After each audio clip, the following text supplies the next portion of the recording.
السلام علیکم کہ اس کے ناول پہ آپ سب کو ویلکم۔ ایک خوبصورت ناول پیش کر رہے ہیں جس کا نام ہے رزم یاراں۔ ناول کی رائٹر ہے مصباح علی سعید۔ چلیے چلتے ہیں ناول کی جانب۔ ایک بار تو الفت کا اظہار بھی کر دیتا، ہمت بھی ذرا کم تھی، کچھ خوف کا مارا بھی، بھولے سے کبھی اس نے نظریں بھی نہیں ڈالیں، ہم یہ نہ سمجھ بیٹھیں ظالم ہے ہمارا بھی۔ شہر کی مین سڑک پر جا بجا ٹریفک پھنسا ہوا تھا، ایک موسم خراب، اوپر سے راستہ، کل رات تیز بارش ہونے کی وجہ سے جگہ جگہ پانی کھڑا تھا، پیدل آنے جانے والوں کے لیے تنگی تھی سو تھی، گاڑیوں میں بیٹھے لوگ بیزار آ چکے تھے، طوفان سے درختوں نے ٹوٹ کر سڑکوں پر ہنگامہ برپا کر دیا جس سے ٹریفک کا نظام درہم برہم ہو گیا تھا، ایک سگنل کھلتا تو دوسرا بند ہو جاتا، اتنا شور شرابہ، اوپر سے ذہنی خلفشار اس کے اعصاب مختل کرنے کو کافی تھے، وہ بار بار اپنی ہتھیلی اسٹیئرنگ پر مارتا، تیز ہارن بجاتا اور پھر شمون کا نمبر ڈائل کرتا، ہر بار ناٹ رسپونڈنگ اس وقت اگر شمون اس کے سامنے ہوتا تو یقیناً وہ اس کا سر توڑ دیتا، ایسا بھی کیا ضروری کام کر رہا ہے جو فون اٹھا کے ہی نہ دے، ارحم کے لبوں پر ایک گالی آ کر دم توڑنے ہی والی تھی کہ شمون کی کال بیک آ گئی، ارحم اسکرین ٹچ کرتے ہی اس پر برس پڑا، کہاں مر گئے تھے، کتنی دیر سے کال کر رہا ہوں، کیوں خیریت، اس کے ٹھنڈے ٹھار لہجے کا استفسار اسے اندر تک سلگا گیا، میری دنیا برباد کر کے تم پوچھ رہے ہو خیریت، جاہل آدمی، آستین کے بچھو، بلکہ نہیں سنڈی، تیری اتنی جرأت کیسی ہوئی،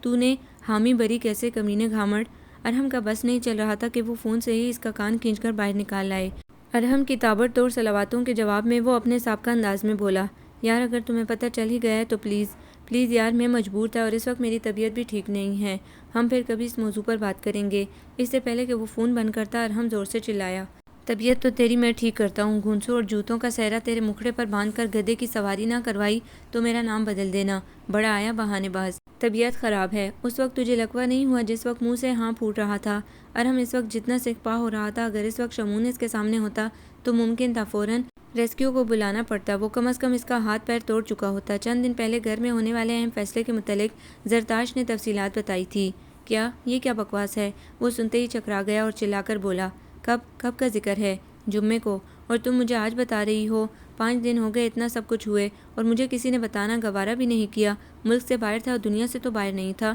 اور وہ اب توپوں کا غائبانہ رخ چمون کی جانب ہوا، بچپن کا دوست بنا پھرتا ہے اور وہی دشمن نکلا، اسے رہ رہ کر شمون پر غصہ آ رہا تھا، سب جانتا ہے پھر بھی چپ رہا، اس نے اسی وقت اسے کال ملائی تھی مگر اٹینڈ نہیں ہوئی، کئی میسیجز کیے، واٹس ایپ، فیس بک، سب پر، اس سے سمجھ نہیں آ رہی تھی اس سے رابطہ کرے تو کیسے کرے، اس کا جی جہاں اٹھ کر پاکستان پہنچ جائے اس سے پہلے کہ پانی پلوں سے گزر جائے، اس نے اپنی سیٹ کنفرم کروائی اور پاکستان پہنچ گیا، اس نے گھر پہنچتے ہی سب سے پہلے اس کے بارے میں پوچھا، وہ جناب حفصہ پھپھو کے ساتھ شاپنگ پر نکلا ہوا تھا، رات کو جانے کس پہرایا، خبر تک نہ ہونے دی، ظاہر ہے چور تھا تبھی دبے پاؤں آیا اور چھپتا پھر رہا تھا، ارحم اس کے کمرے پر دھاوا تو بول دیتا مگر پھر حفصہ پھپھو کی وجہ سے چپ کر گیا، صبح ہوتے ہی وہ ان کی طرف آیا، پتہ چلا نواب صاحب آفس نکل گئے، منہ ایسے چھپاتا پھر رہا ہے جیسے آج ہی مایوں بیٹھ گیا ہو، گدھا، وہ بڑبڑاتا تیزی سے آفس کی جانب نکلا، کہیں لنچ پر نہ نکل جائے، وہ آفس چیئر پر آنکھیں موندے بیگ سے ٹیک لگایا آہستہ آہستہ جھول رہا تھا، ارحم بنا دستک کے اندر داخل ہوا، اس کی ٹیبل انگلی کی پشت سے بجا کر سوچوں کا ارتکاز توڑا، تم کب آئے، وہ سیدھا ہو بیٹھا، زیادہ ایکٹنگ نہ کر، تو بہت اچھی طرح جانتا ہے میں کل آیا ہوں اور کیوں آیا ہوں یہ بھی تو بہت اچھی طرح جانتا ہے، وہ کرسی کھینچ کر اس کے دو بدو بیٹھ گیا، یار پلیز میرے ساتھ اس ٹاپک پر بات مت کرنا پلیز، کیوں نہ کروں، وہ کارڈ کھانے کو دوڑا، تو نہیں بولتا نہ بول، مگر میں ایک ایک کو بتاؤں گا، تیری طرح ڈرتا نہیں ہوں، وہ کچھ پل اسے دیکھے گیا، پھر کرسی سے اٹھ کر اس کی پشت پر جا کھڑا ہوا، ہاں یار تو صحیح کہہ رہا ہے، تو کسی سے نہیں ڈرتا، اور تو ڈرے گا بھی کیوں، کون سا مجبور ہے، مجبور تو میں ہوں، میرے ہاتھ بندھے ہیں، زبان پر مجبوریوں نے تالے ڈالے ہیں، وہ سینے پر ہاتھ باندھے دیوار پر لگی پاپا کی فل سائز تصویر دیکھ رہا تھا، تیرے ساتھ کیا مسئلہ ہے، کیوں گونگا بن گیا ہے، بتاتا کیوں نہیں پھپھو کو، یا پھر یہ کہہ کے تجھے عادت ہے سرد گرم آہیں بھرنے کی، ہمیشہ خود ترسی میں مبتلا رہنا، وہ اس کی حد درجہ یاسیت پر چڑھا اور گھوم کر اس کے سامنے آ کھڑا ہوا، دیکھ شمون، تو اپنے ساتھ جو مرضی کر مگر میں اپنے ساتھ زیادتی نہیں ہونے دوں گا، مجھے کوئی شوق نہیں آہیں بھرنے کی سمجھے، وہ مکمل خاموشی سے اسے دیکھے گیا، پھر لمبی سانس بھر کر بولا، دیکھو ارحم، تمہاری زندگی ایک مرحلے پر ختم نہیں ہوتی، تمہیں بہت سے مرحلے مل جائیں گی، مگر میرے ماں باپ دوبارہ اگر اپنی پسند کا اظہار نہیں کر سکتے، میری خالہ جس نے اپنی ساری خوشیاں صرف میری پرورش پر قربان کر دیں، وہ بار بار مجھ سے فرمائش نہیں کر سکتی، اتنی جلدی انسانوں کی فرمائشیں نہیں بدلا کرتی، اور میں تو کئی زندگیاں دے کر بھی ان کے احسانوں کا بدلہ نہیں اتار سکتا، جو کچھ انہوں نے میرے لیے کیا وہ کچھ دیر کو چپ ہو کر ارحم کے تاثرات دیکھ رہا تھا۔ اس کا چہرہ ایسا تھا جیسے منہ میں نہ بولیاں بھری ہوں۔ ارحم یار، تجھے 1-2 سال ہی ہوا ہے مرحا سے ملے، یہ کوئی اتنا لمبا عرصہ نہیں ہے کہ تو اس کے بغیر نہ رہ سکے۔ میں بھی تو ضبط کر رہا ہوں، میری خاطر تو بھی قربانی دے دے۔ زندگی میں پہلی بار تجھ سے کچھ کہہ رہا ہوں، پلیز یار۔ ارحم نے تند نگاہ سے اسے گھورا۔ زندگی اتنی طویل ہے یار، اس کے مسئلوں میں الجھ کر ہم کچھ ہی عرصے میں بھول جائیں گے، ہمیں یاد بھی نہیں ہوگا کون زندگی میں کب اور کہاں آیا تھا۔ اس نے ہمدردی سے ارحم کے کندھے پر ہاتھ رکھا اور اسے آگ لگ گئی۔ وہ چبا کر بولا، چلو مجھے تو تھوڑا عرصہ ہوا ہے مگر تجھے تو تھوڑا عرصہ نہیں گزرا۔ وہ کہہ کر رکا نہیں بلکہ اس کا ہاتھ جھٹک کر تیزی سے باہر نکلا۔ شیشے کے دروازے کا کچھ دیر ہلتے رہنا اس کے شدید رد عمل کا اظہار تھا۔ وہ چند گز کے فاصلے پر تھا جب بائی چانس پیچھے مڑ کر دیکھا، گلاس ڈور سے وہ اپنا سر پکڑے صاف دکھائی دے رہا تھا۔ شاید وہ کرسی پر بیٹھنا چاہتا تھا یا پھر ٹیبل پکڑنے کی کوشش میں تھا۔ دیکھنے میں ایسے لگا جیسے وہ لڑکھڑا رہا ہو۔ ارحم بجلی کی تیزی سے پلٹا، دروازہ کھول کر اندر آیا۔ کیا ہوا؟ کیا تم ٹھیک ہو؟ مندی مندی آنکھیں گہری سانس لیتے ہوئے اس نے اس بات میں سر ہلایا۔ ٹھیک ہوں۔ خاک ٹھیک ہو؟ اس نے اس کی کونی پکڑی۔ تمہاری طبیعت ٹھیک نہیں لگ رہی، بیٹھو ادھر۔ اسے کرسی پر بیٹھنے میں مدد دی۔ اس کی ٹھنڈی کلائی خاصی نم آلود تھی۔ ارحم نے اسے 2-3 ٹشو کھینچ کر دیے۔ اس نے اپنی نم آلود پیشانی اور چہرہ صاف کیا۔ اٹس اوکے یار، میں ٹھیک ہوں۔ اس نے ارحم سے پانی کا گلاس پکڑ کر ہونٹوں سے لگایا۔ اگر ٹھیک ہوتے تو ٹھنڈے پسینے نہ آ رہے ہوتے۔ اسے جہاں اس کی حالت پر افسوس ہو رہا تھا وہاں شدید غصہ بھی آ رہا تھا۔ زیادہ وحید مراد بننے کی کوشش نہ کر، گھر چل۔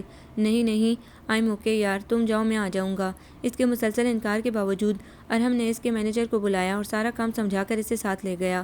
واپسی پر اسے ڈاکٹر کی طرف بھی لے گیا تھا جس نے صرف بی پی لو ہونے کا بتایا، پیشہ ور مسکراہٹ کے ساتھ چند ادویات لکھ دی تھیں۔ ارحم اسے سارے راستے گھرکیاں دیتا آیا تھا، اسے سمجھانے کی بھی بہت کوشش کی۔ اب وہ لاؤنج میں بیٹھا بھی اسے کچھ سمجھا رہا تھا۔ پروین بی بی نے جلدی سے چائے لا کر دی۔ یہ گرم چائے پی کر دماغ کو ذرا تازہ دم کر کے سوچو۔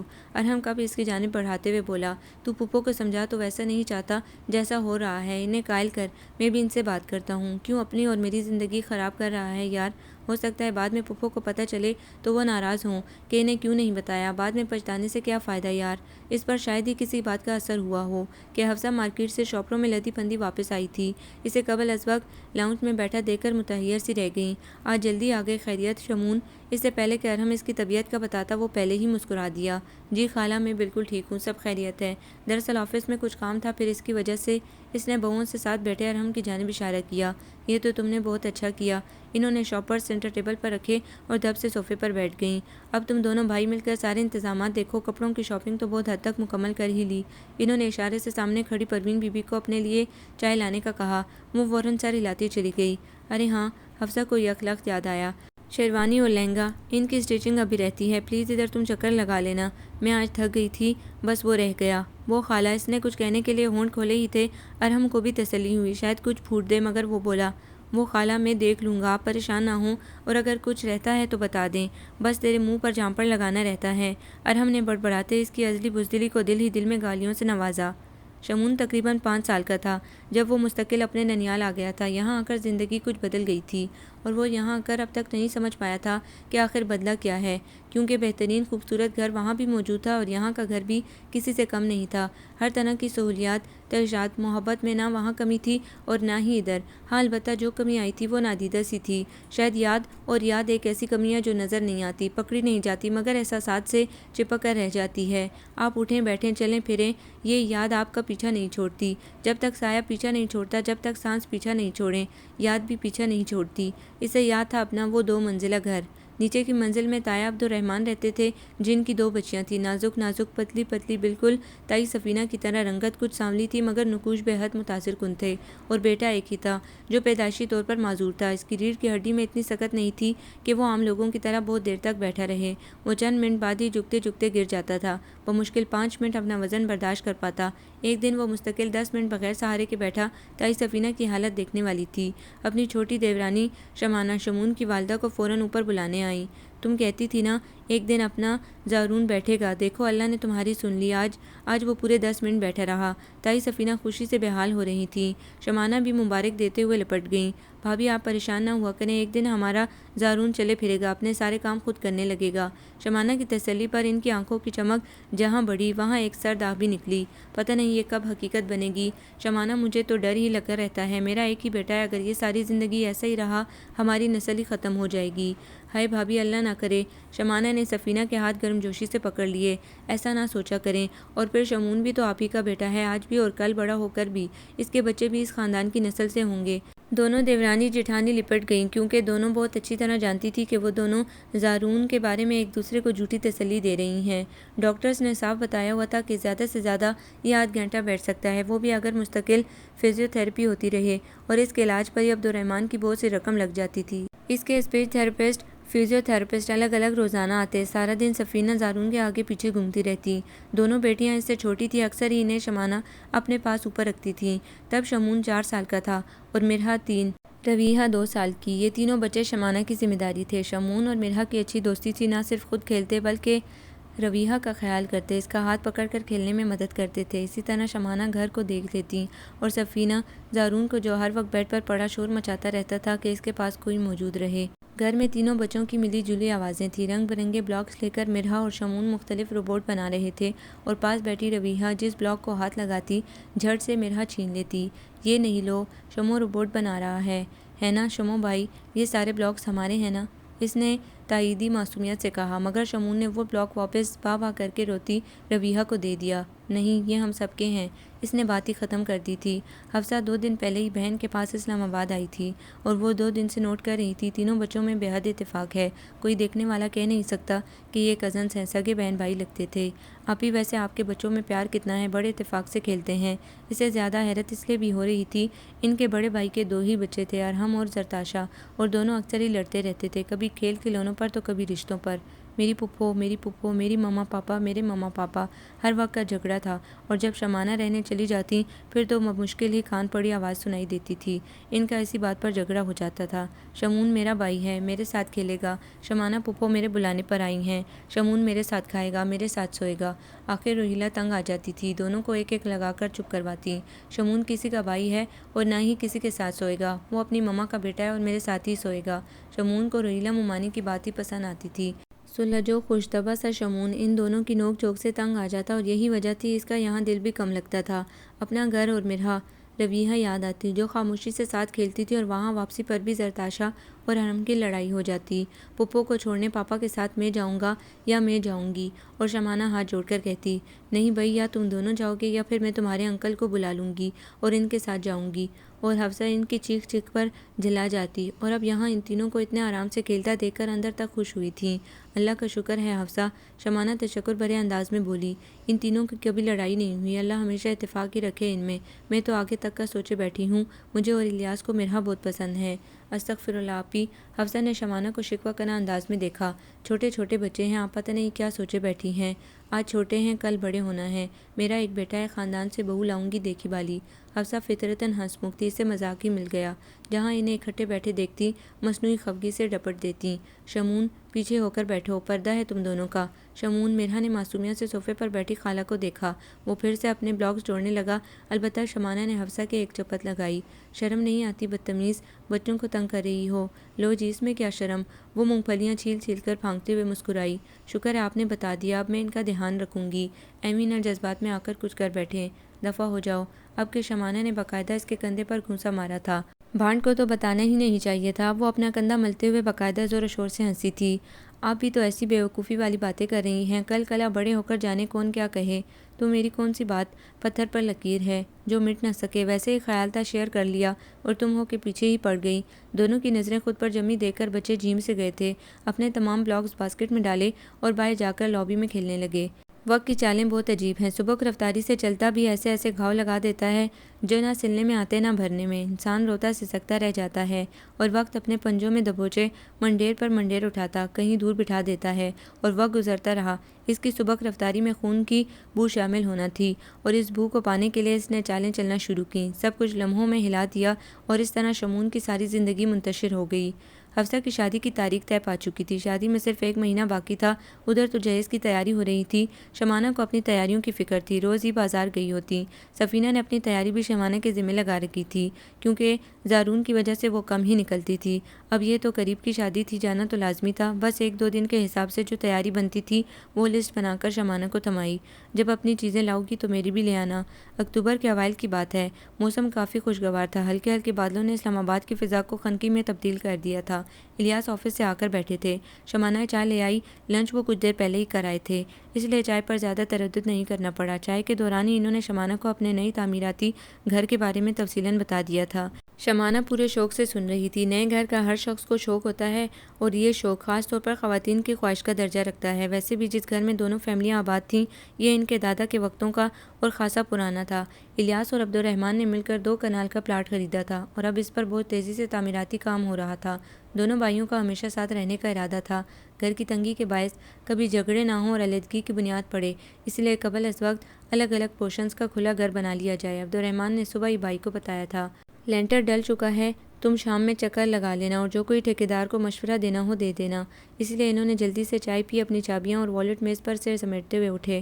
میں ذرا کوٹھی کا چکر لگاؤں، تم شمون اور بچیوں کو تیار رکھنا، رات میں کہیں گھومنے چلیں گے۔ گھومنے کو چھوڑیں، میں آگے اتنی گھومی پڑی ہوں، مجھے شاپنگ پر جانا ہے، اپنے ساتھ لے چلیں۔ نو پلیز، یہ شاپنگ کا کام میرے ساتھ نہیں، تم کسی کے ساتھ بھی چلی جانا۔ الیاس کی شکل پر یکلخت بے حد بیزاریت ابھر آئی تھی۔ یہ وہ واحد کام تھا جس سے وہ بری طرح کتراتے تھے۔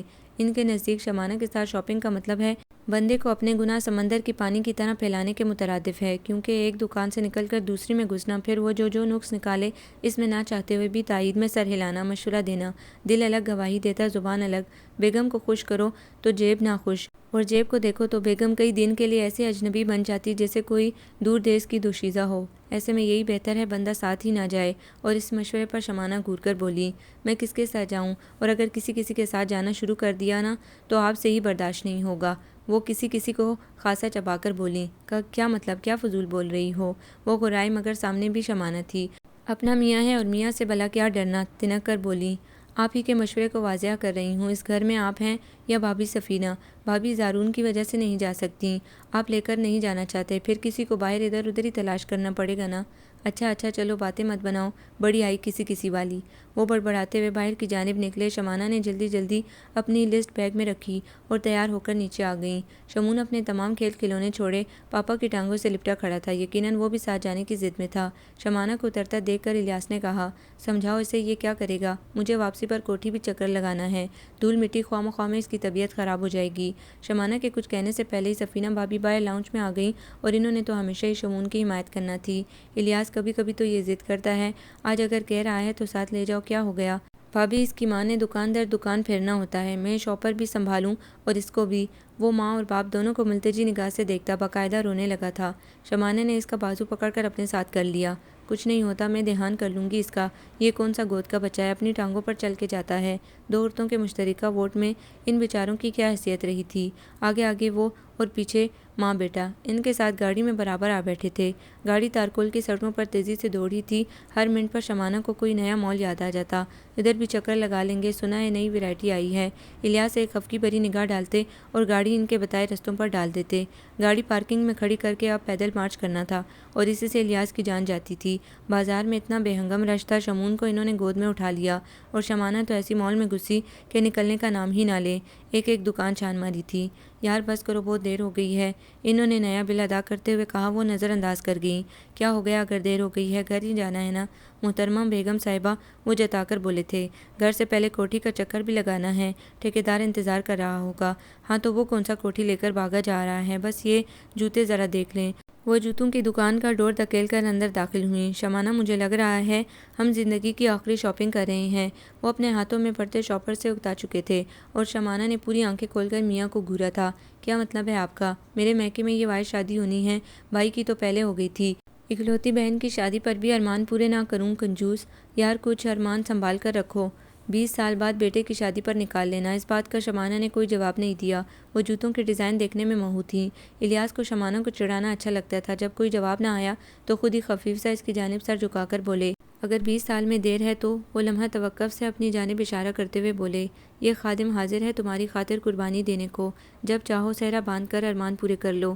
شمانہ کے تو سر پر لگی تلووں پر بجھی ایسی خونخوار نگاہوں سے دیکھا کہ وہ حفظ ما تقدم کے طور پر جلدی سے اٹھ کر سامنے کھڑے ہو گئے۔ اس سے کوئی بعید نہیں تھی یہاں ہی جوتوں کا صحرا پرو کر سر پر لٹکا دیتی۔ سوری، انہوں نے اشارتاً کہا تھا۔ اس کی کچھ عتابی نگاہیں کم ہوئی تو قدرے قریب آئے۔ یار میں نے تو مذاق کیا تھا، مجھ غریب سے ایک بیگم نہیں سنبھالی جا رہی، دوسری تو فوراً ہی اگلے جہان پہنچا دے گی۔ تم بے فکر رہو، یہ کام بھی میں خود ہی کر دوں گی۔ کون سا؟ الیاس نے ناسمجھی میں استفسار کیا تو وہ دانت جما کر بولی، اگلے جہان پہنچانے گا۔ مما میں بھی پاپا کے ساتھ جاؤں گا۔ شمعون کے کہنے پر دونوں تحیر سے بولے، کہاں؟ اگلے جہان؟ اللہ نہ کرے۔ شمانہ کا دل مٹھی میں سمٹ گیا تھا۔ جوتے چھوڑ فوراً شمعون کو گود میں بٹھایا، نگاہوں میں ہی میاں کی نظر اتاری اور صدقے کی منت مانتے ہوئے اٹھیں۔ جوتے خریدنے سے بھی دل یکلخت ٹوٹ گیا۔ دکاندار نے بہت روکا، باجی یہ دیکھ لیں وہ دیکھ لیں، مگر وہ صرف میاں کو دیکھ رہی تھیں۔ چلے میرا موڈ نہیں ہے، لے لو پلیز، میں کل نہیں آؤں گا۔ الیاس نے ایک بار پھر آفر کی تھی، مگر دل اٹھ گیا سو اٹھ گیا۔ وہ دکان سے باہر نکل آئیں، وہ بھی کندھے اچکا کر ہمراہ ہو گئے۔ ان کی گاڑی کا رخ کوٹھی کی جانب تھا اور سارا راستہ خاموشی سے کٹا تھا۔ الیاس نے کئی بار ہلکی پھلکی باتوں سے اس کا موڈ ٹھیک کرنا چاہا، مگر اس نے کچھ خاص رسپانس نہیں دیا تھا۔ ارے کیا ہو گیا یار، تم تو ایسے بیہیو کر رہی ہو جیسے میں اگلے جہان میں پہنچ ہی گیا۔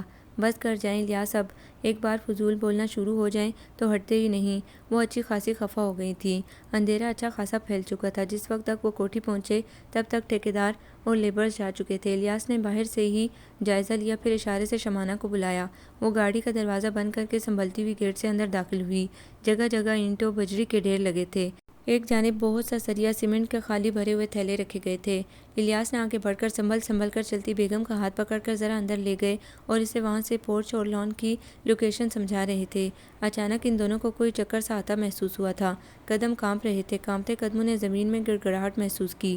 الیاس، وہ کچھ چونکتے ہوئے بولی، زلزلہ؟ کیا زلزلہ آ رہا ہے؟ ہاں بیٹھ جاؤ، یہیں بیٹھ جاؤ۔ انہوں نے اسے نیچے بیٹھنے کا کہا، مگر وہ گیٹ کی جانب بھاگی تھیں۔ نہیں نہیں، باہر نکلیں شمعون۔ انہوں نے صرف اتنا ہی کہا تھا کہ زوردار جھٹکا آیا اور گیٹ کے اوپر بنا شیڈ زور سے نیچے گرا۔ جا بجا بکھری بجری اور اینٹوں کے ڈھیر پر مٹی گرد کا طوفان سا ابھر آیا، اور اس میں ان دونوں کی شدید چیخیں۔ کسی کو کچھ سمجھ نہیں آئی تھی اس نئی تعمیراتی بلڈنگ میں اس وقت کیا ہوا ہے، بس آواز بے حد خوفناک تھی۔ گاڑی کی ونڈو سے گرد کا طوفان شمعون نے بھی دیکھا تھا۔ وہ آنکھیں پٹ پٹا کر دیکھتا رہا۔ جب زمین کی حرکت رکی، کچھ لوگ شورغل کی آواز پر باہر نکل آئے تھے۔ علاقے کا گارڈ، جسے عبدالرحمن اور الیاس پیسے اس لیے دیتے تھے تاکہ وہ ان کے گھر کا خیال رکھے، وہ بھی بھاگتا ہوا ادھر ہی آیا تھا۔ لوگوں کی چمگوئیوں سے پتہ چلا تھا آج جو لینٹر ڈالا گیا تھا اس کا اگلا حصہ گرا ہے۔ ان دونوں کی چیخیں اب تھم چکی تھیں۔ ایک آدھ کوئی دم توڑتی کراسی تھی۔ گارڈ نے اپنی ٹارچ ادھر ادھر گھمانا شروع کر دی۔ شمعون کو گاڑی میں بیٹھے خاصی وحشت ہو رہی تھی۔ باہر بہت سے لوگ تھے۔ ایک نے دروازہ کھول کر اسے باہر نکال لیا تھا اور وہ زور زور سے مما پاپا پکار رہا تھا۔ عبدالرحمن بدحواسی کے عالم میں گاڑی پکاتے آئے تھے۔ وہ پہلے ہی پریشان تھے۔ آخر الیاس بیوی بچے کو لے کر کہاں رہ گیا، فون بھی اٹینڈ نہیں کر رہا۔ کوئی پروگرام تھا تو کم از کم بتا ہی دیتا۔ سفینہ بھی پریشان تھی۔ شاپنگ کا کہہ کر تو گئے تھے، پتہ نہیں کہاں رہ گئے۔ جب سے زلزلہ آیا تھا عبدالرحمن اور سفینہ لاؤنج میں چکراتے پھر رہے تھے۔ کتنے ہی فون کر لیے مگر کوئی خیر خبر نہیں۔ الیاس کے موبائل پر مسلسل کال آ رہی تھی۔ آواز سے پتہ چلتا ڈھیر میں کچھ دبا ہوا ہے، مگر اتنے بھاری ڈھیر سے روشنی کا آنا ممکن نہ تھا۔ کئی لوگ اپنی ٹارچ لے آئے۔ ایک شخص نے ریسکیو والوں کو فون کر دیا تھا۔ ان کے آتے ہی ملبہ اٹھانے کا کام تیزی سے ہوا۔ نئے نئے کنکریٹ کے ڈھیر کا اٹھانا بھی مشکل تھا، کہیں سے نرم کہیں سے سخت ٹیلے کی صورت۔ کئی لوگوں نے مل کر جگہ کی نشاندہی کی۔ ایک موٹا سا ڈھیر اٹھتے ہی موبائل کی آواز کے ساتھ کسی کے کپڑوں سے چن کر روشنی بھی آتی محسوس ہوئی۔ گارڈ نے آگے بڑھ کر الیاس کی پینٹ سے موبائل نکال لیا اور کال کرنے والے کو ساری صورتحال بتائی تھی۔ عبدالرحمن تو جیسے سنتے ہی پاگل ہو گئے تھے۔ ایسا کیسے ہو گیا؟ اس وقت وہ کچے لینٹر کے نیچے کرنے کیا گھسا ہوگا؟ وہ وہاں پہنچ چکے تھے، مگر ان سے بہت پہلے ملک الموت وہاں اپنا کام کر کے جا چکا تھا۔ لوگ بھی افسردہ ہوتے، جھرجھریاں لیتے، ٹولیوں کی صورت ہٹنے لگے۔ قیامت صرف عبدالرحمن کے لیے رہ گئی تھی یا پھر شمعون کے لیے؟ ڈرے سہمے کسی خوفزدہ بچے کی طرح کانپتے شمعون کو انہوں نے اپنے ساتھ لپٹا لیا تھا اور کسی طرح گھر پہنچنے کا انتظام کیا۔ قیامت اپنے مقررہ وقت پر آ کر لوٹ جاتی ہے، بالکل سیلابی ریلے کی طرح، مگر اس کی تباہ کاری زمین پر بچھ کر گریہ زاری بہت عرصے تک کرتی رہتی ہے۔ تب بھی اسی طرح ہوا تھا۔ لوگوں کا مجمع گھر میں اکٹھا ہوا، رونا دھونا، خوب چیخو پکار مچی، پھر آہستہ آہستہ سب اپنے ٹھکانوں پر پہنچ گئے۔ تباہ کاری صرف شمعون کے لیے رہ گئی تھی۔ وہ وحشت زدہ آنکھیں پھیلائے سب کے چہرے دیکھتا رہا۔ ماں کا لمس، باپ کی کمی اس میں ہیبت پھیلا رہی تھی۔ دور و دیوار پر ایک سوگ اتر آیا تھا۔ اتنی جوان میتیں، کتنے دن عبدالرحمن گمسم رہے۔ نئے گھر تو کیا، انہیں پرانے گھر سے کوئی دلچسپی نہ رہی تھی۔ ادھر لاہور میں حفصہ کی شادی ملتوی کرنے پر بات ہونے لگی۔ فنکشن کیسے ہو سکتا تھا؟ اس کے جوان بہن بہنوئی اچانک سے چلے گئے۔ حفصہ کے سسرال والوں کو شادی ملتوی کرنے پر اچھا خاصا اعتراض تھا۔ ان کے بیٹے نے آسٹریلیا سے آنا تھا اور ساری تیاری مکمل تھی۔ اسے چھٹی بھی انہی دنوں ملتی تھی۔ بعد میں مسئلہ بن سکتا تھا، مگر حفصہ ذہنی طور پر بالکل تیار نہیں تھی۔ اس نے فون کر کے اپنے منگیتر سے خود بات کی تھی۔ یہ میری فیملی کا بہت بڑا نقصان ہے۔ ایسے موقع پر میرا دل کیسے اپنی خوشیوں کے لیے آمادہ ہو سکتا ہے؟ اسے بھی سمجھ آ گئی اور چند مہینوں پر معاملہ ٹل گیا تھا۔ حفصہ تقریباً 15-20 دن مستقل اسلام آباد شمون کے پاس رہی تھی۔ وہ اس سے لپٹا دبکا رہتا، نہ روتا تھا نہ ضد کرتا تھا، بس کبھی کبھی ملتجی نگاہ سے اسے دیکھ کر بہت آہستگی سے پوچھتا، خالہ ماما پاپا کب آئیں گے؟ وہ اسے خود سے لپٹا کر جھوٹی تسلیاں دیتی رہتی۔ وہ ساری زندگی وہاں نہیں رہ سکتی تھی، واپس لاہور آنا تھا۔ بھائی سلمان پہلے بھی دوبارہ اسے لینے آئے تھے، اب کی دفعہ تو اسے لازمی جانا ہی تھا۔ شمون کو ایسے تنہا چھوڑ کر آنا اسے اپنے لیے بڑا امتحان لگ رہا تھا۔ اس نے بیگ تیار کرتے ہوئے سلمان بھائی سے کہا تھا، ہم شمون کو اپنے ساتھ لے چلتے ہیں، یہاں یہ اکیلا کیسے رہے گا؟ اکیلا کیوں؟ سلمان بھائی قدرے سوچ کر بولے، اس کے تایا تائی ہیں نا۔ بھائی میرا بالکل دل نہیں کر رہا اسے چھوڑ کر جانے کو۔ آپ بات تو کریں بھائی جان عبدالرحمن سے۔ میری بات سنو حفصہ، مسئلہ شمون کو ساتھ لے جانے میں نہیں ہے، اور نہ ہی اس کی پرورش اور اخراجات کا مسئلہ ہے اس کے خاندان کا۔ عبدالرحمن کبھی نہیں مانیں گے، یہ ان کے بھائی کی اکلوتی نشانی ہے، پھر دنیا والے کیسے جینے دیں گے؟ بھائی کی آنکھیں بند ہوتے ہی بچہ ننیال کو دے دیا، اس لیے مجھے مناسب نہیں لگ رہا یہ بات کرنا۔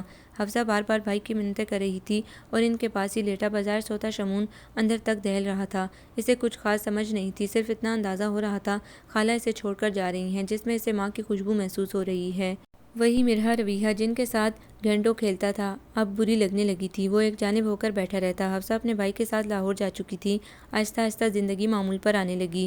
وہ دن میں 2-3 بار فون کر کے شمون کی خیریت پتہ کرتی رہتی۔ وہ گم سم سے ہاں جی اچھا جیسے جواب دیتا۔ حفصہ اپنے جہیز کی چیزیں سمیٹ کر الماری میں رکھ رہی تھی۔ شادی اگلے سال پر ملتوی ہو چکی تھی، جو کپڑے آؤٹ آف فیشن ہو جانے تھے وہ استعمال کے لیے الماری میں رکھ لیے، اور کچھ میک اپ کا سامان جن کی ایکسپائری قریب تھی وہ ڈریسنگ پر رکھ دیے۔ دفعتاً انہیں شمون کا خیال آیا۔ آج صبح سے کام میں لگے ہونے کی وجہ سے ایک بار بھی کال نہیں کر سکی تھیں۔ انہوں نے نمبر ملایا، بیل جاتی رہی۔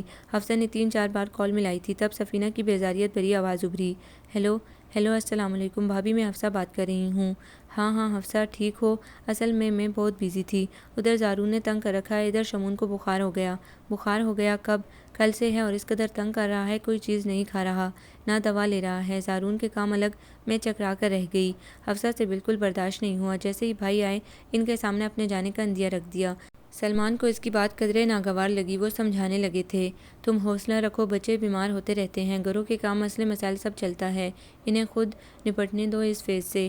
وہ بالکل متفق نہیں ہوئی۔ بھابھی روہیلہ نے بھی حفصہ کی حمایت کر دی اور حفصہ کے کہنے پر ہی اسے ڈرائیور پر سوار کر دیا تھا۔ سفینہ بھابھی سچی تھی، زارون بے حد چڑچڑا تھا، جیسے ہی وہ شمون کے کاموں میں لگتی وہ چیخنا شروع کر دیتا۔ اسے تو اپنی بہنوں کے ساتھ ماں شیئر کرنا نہیں آتی تھی، کہاں شمون۔ ایسے میں سفینہ بھابھی بالکل اجڑی حالت میں کام سمیٹتی پھر رہی تھیں۔ حفصہ کی ہمدردی پا کر تو رونے والی ہو گئیں۔ حفصہ میں تو شمانہ سے بے حد شرمندہ ہوں، اس نے میری 2 بچیوں کو ایسے سنبھال رکھا تھا جیسے ان کی سگی ماں ہو۔ زارون ہی مجھے کسی کے پاس بیٹھنے اٹھنے نہیں دیتا تھا، اور اب اس کا ایک بچہ میں نہیں سنبھال پا رہی۔ اس کے جانے سے تو اپنی دونوں کی ذمہ داریاں بھی پڑ گئی، اور شمون بیچارہ چاہتا ہے اس سے ساتھ لپٹاؤں، زارون الگ مشکل پیدا کر دیتا ہے۔ میں کیا کروں؟ عبدالرحمن کوئی میٹ دیکھ رہے ہیں، اللہ کرے کوئی بھروسے والی مل جائے۔ بھابھی میں نے اسی لیے شمون کو ساتھ لے جانے کا کہا تھا، میں سمجھ سکتی ہوں آپ کی پریشانی۔ حفصہ کو بھی ان پر ترس آیا تھا۔ جب وہ مرحا شمون کو اسکول کے لیے تیار کر رہی ہوتی، زارون مستقل چلاتا رہتا، قریب رکھی چیزیں اٹھا کر پٹکنے لگ جاتا، اور شمون اسے تو کھانا بھی خود سے نہیں آتا تھا، اکلوتا تھا، ماں کی گود میں چڑھ کر کھاتا تھا، اور اب ہاف فرائے انڈے کی زردی سے اپنے ہاتھ بری طرح بھر رکھے تھے، قطرے منہ سے ٹپک کر یونیفارم پر گرے۔ سفینہ ان کے لنچ باکس تیار کرتی، انہیں تیار کرتی یا کھانا کھلاتی، اوپر سے زارون چلا چلا کر سوئی رویہ کو اٹھا دیتا۔ عبدالرحمن کو خود بھی آفس پہنچنا تھا، تیار ہونے کے ساتھ روتی رویہ کو گود میں بہلا رہے تھے اور ساتھ ساتھ شمون کو ہدایات دے رہے تھے، یار شمون تم تو بڑے ہو، جلدی تیار ہو جایا کرو، سارا یونیفارم گندا کر رہے ہو، آؤ میں آپ کو ناشتہ کرواؤں۔ حفصہ نے اٹھ کر شمون کو گود میں لے لیا، ایک آدھ لقمہ مرحا کے منہ میں بھی ڈال دیتی۔ اس کے جانے سے شمون کا بخار اتر گیا تھا اور قدرے خوش بھی تھا۔ اس نے وہی پہلے والی بات عبدالرحمن بھائی سے کی تھی، کیونکہ وہ روز یہی تماشا دیکھ رہی تھی۔ ہوم ورک کرتے ہوئے اس پر توجہ دینی مشکل تھی، ہر کام کے لیے اگر میڈ ہی رکھنی ہے تو یہ بہتر نہیں شمون کو وہ لے جائے۔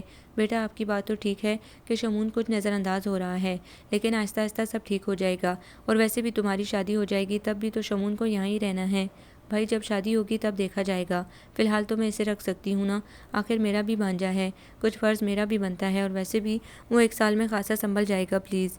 میرا دل نہیں مانتا اسے خود سے دور کرنے کو، اگر وہ میرا بیٹا سگا ہوتا تب بھی ایسے ہی پلتا، تم فکر نہ کرو بھائی، وہ بھی آپ ہی کا بیٹا ہے۔ وہ پوری کوشش کر رہی تھی کسی طرح وہ قائل ہو جائیں، بھلے میرے پاس رہے یا آپ کے پاس، میرا وعدہ ہے میں خود اسے آپ کے پاس چھوڑنے آ جاؤں گی، بس کچھ عرصے کے لیے میرے ساتھ بھیج دیں۔ عبدالرحمن نہ چاہتے ہوئے مشکل سے راضی ہوئے تھے، کچھ سفینہ بھابی نے بھی سمجھایا، بچہ اپنی خالہ کے ساتھ بہت اٹیچ ہے، اس کی شکل میں اپنی ماں نظر آتی ہوگی، پھر 1 سال کی بات ہے جب اس کی شادی ہوگی ہم لے آئیں گے۔ اس طرح شمون اسلام آباد سے لاہور آ گیا تھا۔ عبدالرحمن نے جہاں اسے لے جانے کی اجازت دی وہاں سختی سے ہدایات دی تھیں، اس کے تمام اخراجات وہ خود اٹھائیں گے، اس کا باپ اس کے لیے اتنا چھوڑ گیا ہے کہ کسی کو اس کے لیے کچھ نہیں کرنا پڑے گا۔ پھر اسی طرح ہوا، وہ مستقل اس کے لیے چیک بھیجنے لگے، ہر مہینے خود بھی چکر لگاتے رہتے۔ بچہ یہاں آ کر بہت خوش تھا، زرتاشا اور ارحم سے جلد دوستی ہو گئی تھی، مگر ان دونوں کے جھگڑنے کی عادت کسی طور نہ بدلی، کھیلتے کھیلتے انجام لڑائی پر ہوتا۔ شمون میرا فرینڈ ہے۔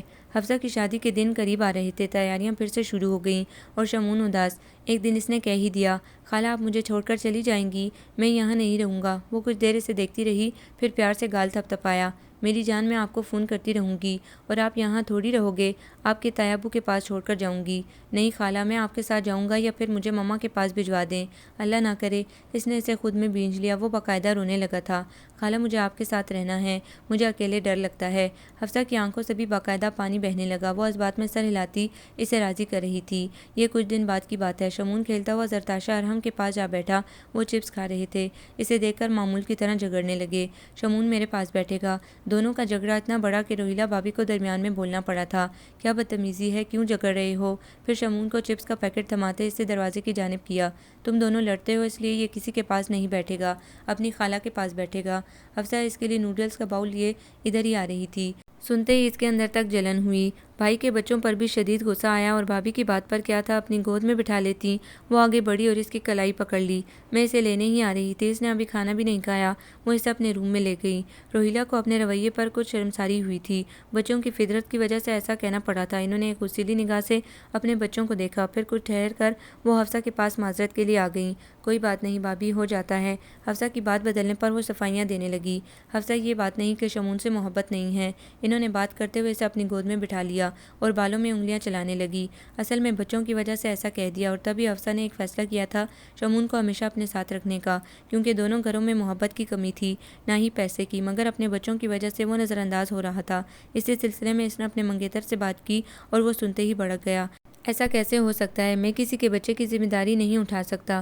حفصہ نے اسے بہت قائل کرنے کی کوشش کی، یہاں تک کہا تھا شادی کے بعد وہ کسی قسم کی کوئی فرمائش نہیں کرے گی، صرف یہ خواہش پوری کر دیں، وہ بچہ کسی پر مالی بوجھ بھی نہیں، لیکن بات نہیں بنی اور اسی پر حفصہ چڑ گئی۔ جس شخص کے دل میں میری چھوٹی سی خواہش کی گنجائش نہیں، اسے میں اپنی پوری زندگی سونپ دوں۔ اس نے منگنی ختم کرنے کا اعلان کیا تھا۔ سلمان بھائی، روہیلہ بھابی نے بے حد ڈانٹا سمجھایا، مگر اس کی ایک ہی بات تھی، میں شمون کو کسی صورت نہیں چھوڑوں گی، بھلے مجھے کچھ بھی چھوڑنا پڑ جائے۔ اور پھر یہی ہوا، نہ شمون اسے چھوڑنے پر راضی تھا نہ وہ شمون کو۔ عبدالرحمن ایک بار پھر اسے لے گئے تھے، مگر وہ تیسرے دن واپس آ گیا، اس کی رو رو کر طبیعت خراب ہو گئی تھی۔ حفصہ نے اس کے دماغ میں ایک بات ڈال دی تھی، اگر آپ میری بات مانو گے، رو گے نہیں، مما پاپا کو یاد نہیں کرو گے تو ہمیشہ میں اپنے ساتھ رکھوں گی، اگر تنگ کرو گے تو میں بھی چھوڑ دوں گی۔ یہ بات شمون کے ذہن میں کندہ ہو گئی تھی، خالہ کی ہر بات ماننی ہے۔ وقت کے پہیے سنہرے صحرا پر خاکستری اونٹ اپنے چوڑے پاؤں گاڑے آگے بڑھ رہے تھے، چمکتی ریت اپنے رون جانے پر ماتم کرنا ضرور تھی، مگر اس کی پیاسی آنکھوں کی چمک مانند نہیں پڑی تھی۔ حلق میں پیاس سے سوکھ کر کانٹے اگائے تھے، مگر ہلکی پھلکی مسرور ہوا کے جھونکے اسے پھر سے تازہ دم کر دیتے۔ ٹھاٹھے مارتے سمندر سے جب بھی ہوا گزر کر ٹھنڈی ہوتی، اس کی ساری نمی اور خنکی کو پیاسی ریت نادیدہ بصارت سے اپنے اندر سمو لیتی۔ وقت گزرتا رہا، گرم سمندر میں پگھلی چاندی جیسی لہریں آپس میں ٹکرا کر پازیب کی تال بناتی اور وقت کو رقصاں کرتی مزید آگے دھکیل دیتی۔ شمون اب چھوٹا سا 5 سالہ بچہ نہیں رہا تھا، بلکہ کڑیل جوان مرد میں تبدیل ہو رہا تھا، جسے حفصہ نے اسے اپنی ساری زندگی دے کر سیراب کر دیا تھا۔ اس کی شخصیت میں ایک سحر بھرا تھا، جو ایک بار دیکھتا تو سحر زدہ ہو کر رہ جاتا۔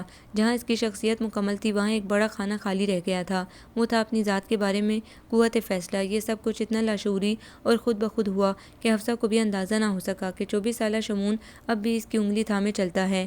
اسے اپنے بارے میں فیصلے کرنے نہیں آتے۔ جو شرٹ حفصہ اس کے لیے خریدنے لگتی وہ اسے اپنی پسند بنا لیتا ہے۔ جو کوئی مشروب، چائے، کافی، شربت حفصہ نے اسے پینے کو دیا وہ آب حیات سمجھ کر اپنے اندر انڈیل لیتا، یہاں تک کہ کہیں آنا جانا، ملنا ملانا تک خالہ کے انداز سے سمجھ جاتا تھا، اور اب تو یہاں تک تھا کہ وہ ان کی سوچ تک پڑھ لیتا تھا۔ وہ اس طرح اس کی پسند میں ڈھلتا گیا، اسے کبھی کوئی بات منوانے کے لیے حفصہ کو قائل نہیں کرنا پڑا۔ اسکول سے جب آتا حفصہ اس کے کندھوں سے بیگ اتارتے ویسے ہی پوچھ لیتی، میرا شمون تھکا تو نہیں؟ نو خالہ، وہ ان کے گالوں کو چٹا چٹ پیار کرتا گلے میں جھول جاتا۔ میں نے چکن جلفریزی بنائی ہے، شموں کو پسند ہے نا؟ یس، یمی کا نعرہ لگا اور ساری پلیٹ بنا تردد صاف کر جاتا۔ جھنجھلاتے گرم دنوں میں بےحال پنچھیوں کے لیے درختوں پر آبخورے لٹکائے گئے تھے۔ کئی دنوں سے ان میں پانی بدلا نہیں گیا، وہ سوکھ کر گدلے سے ہو گئے۔ وہ فٹ بال سے لان میں کھیل رہا تھا، تب اس نے حفصہ خالہ کو فضلو بابا سے کہتے سنا، بابا آبخورے بالکل خشک ہیں، ان کی صفائی کریں اور پانی بھرنا یاد رکھا کریں۔ اتنی سی بات تھی، کوئی سوچ بھی نہیں سکتا تھا۔ بے پرواہی سے فٹ بال کو کک لگاتے بچے کے دماغ میں یہ کام فکس ہو جائے گا۔ وہ اسکول سے آتے جاتے فضلو بابا کو یاد کروانا نہ بھولتا، اور اگر وہ چھٹی پر ہوتے تو اچھل اچھل کر آبخوروں کا پانی چیک کرتا۔ یہاں تک کہ اسلام آباد جانے کا اس نے کبھی خود سے نہیں کہا تھا۔ گھر ماں باپ یاد آتے تھے، اور جب حفصہ خود اسے لے جاتی تو خوشی خوشی ساتھ ہو لیتا۔ بچپن، لڑکپن اور پھر جوانی، وہ مکمل حفصہ کی پسند میں ڈھل چکا تھا۔ وقت کے ساتھ ہر چیز میں بدلاؤ آ جاتا ہے۔ زرتاشا ارحم کی بیجا لڑائیوں میں بھی فرق پڑ چکا تھا۔ اب ان کی گہری دوستی تھی، اور دوستی کا محور شمون تھا۔ حفصہ یہ چاہتی تھی کہ یہ ان دونوں سے مل کر رہے، اور وہ حفصہ کی نادیدہ خواہش بنا کہے پوری کر رہا تھا، اور اسے پتہ تک نہ چلا کب یہ خواہش اس کے اندر الوہی جذبے سے پنپتی شروع ہو گئی، لیکن وہ اس کا اظہار حفصہ کے منہ سے سننا چاہتا تھا۔ شمون کا ایم.کام شاندار نمبروں سے مکمل ہوا تھا، اور ارحم کو دبئی میں بہترین جاب مل گئی تھی۔ اسی خوشی میں گھر پر ایک پارٹی کا انتظام رکھا تھا۔ سلور رنگوں سے مزین سیاہ شیفون کی فراک پہنے زرتاشا اس کی نگاہوں کا مرکز بنی تھی۔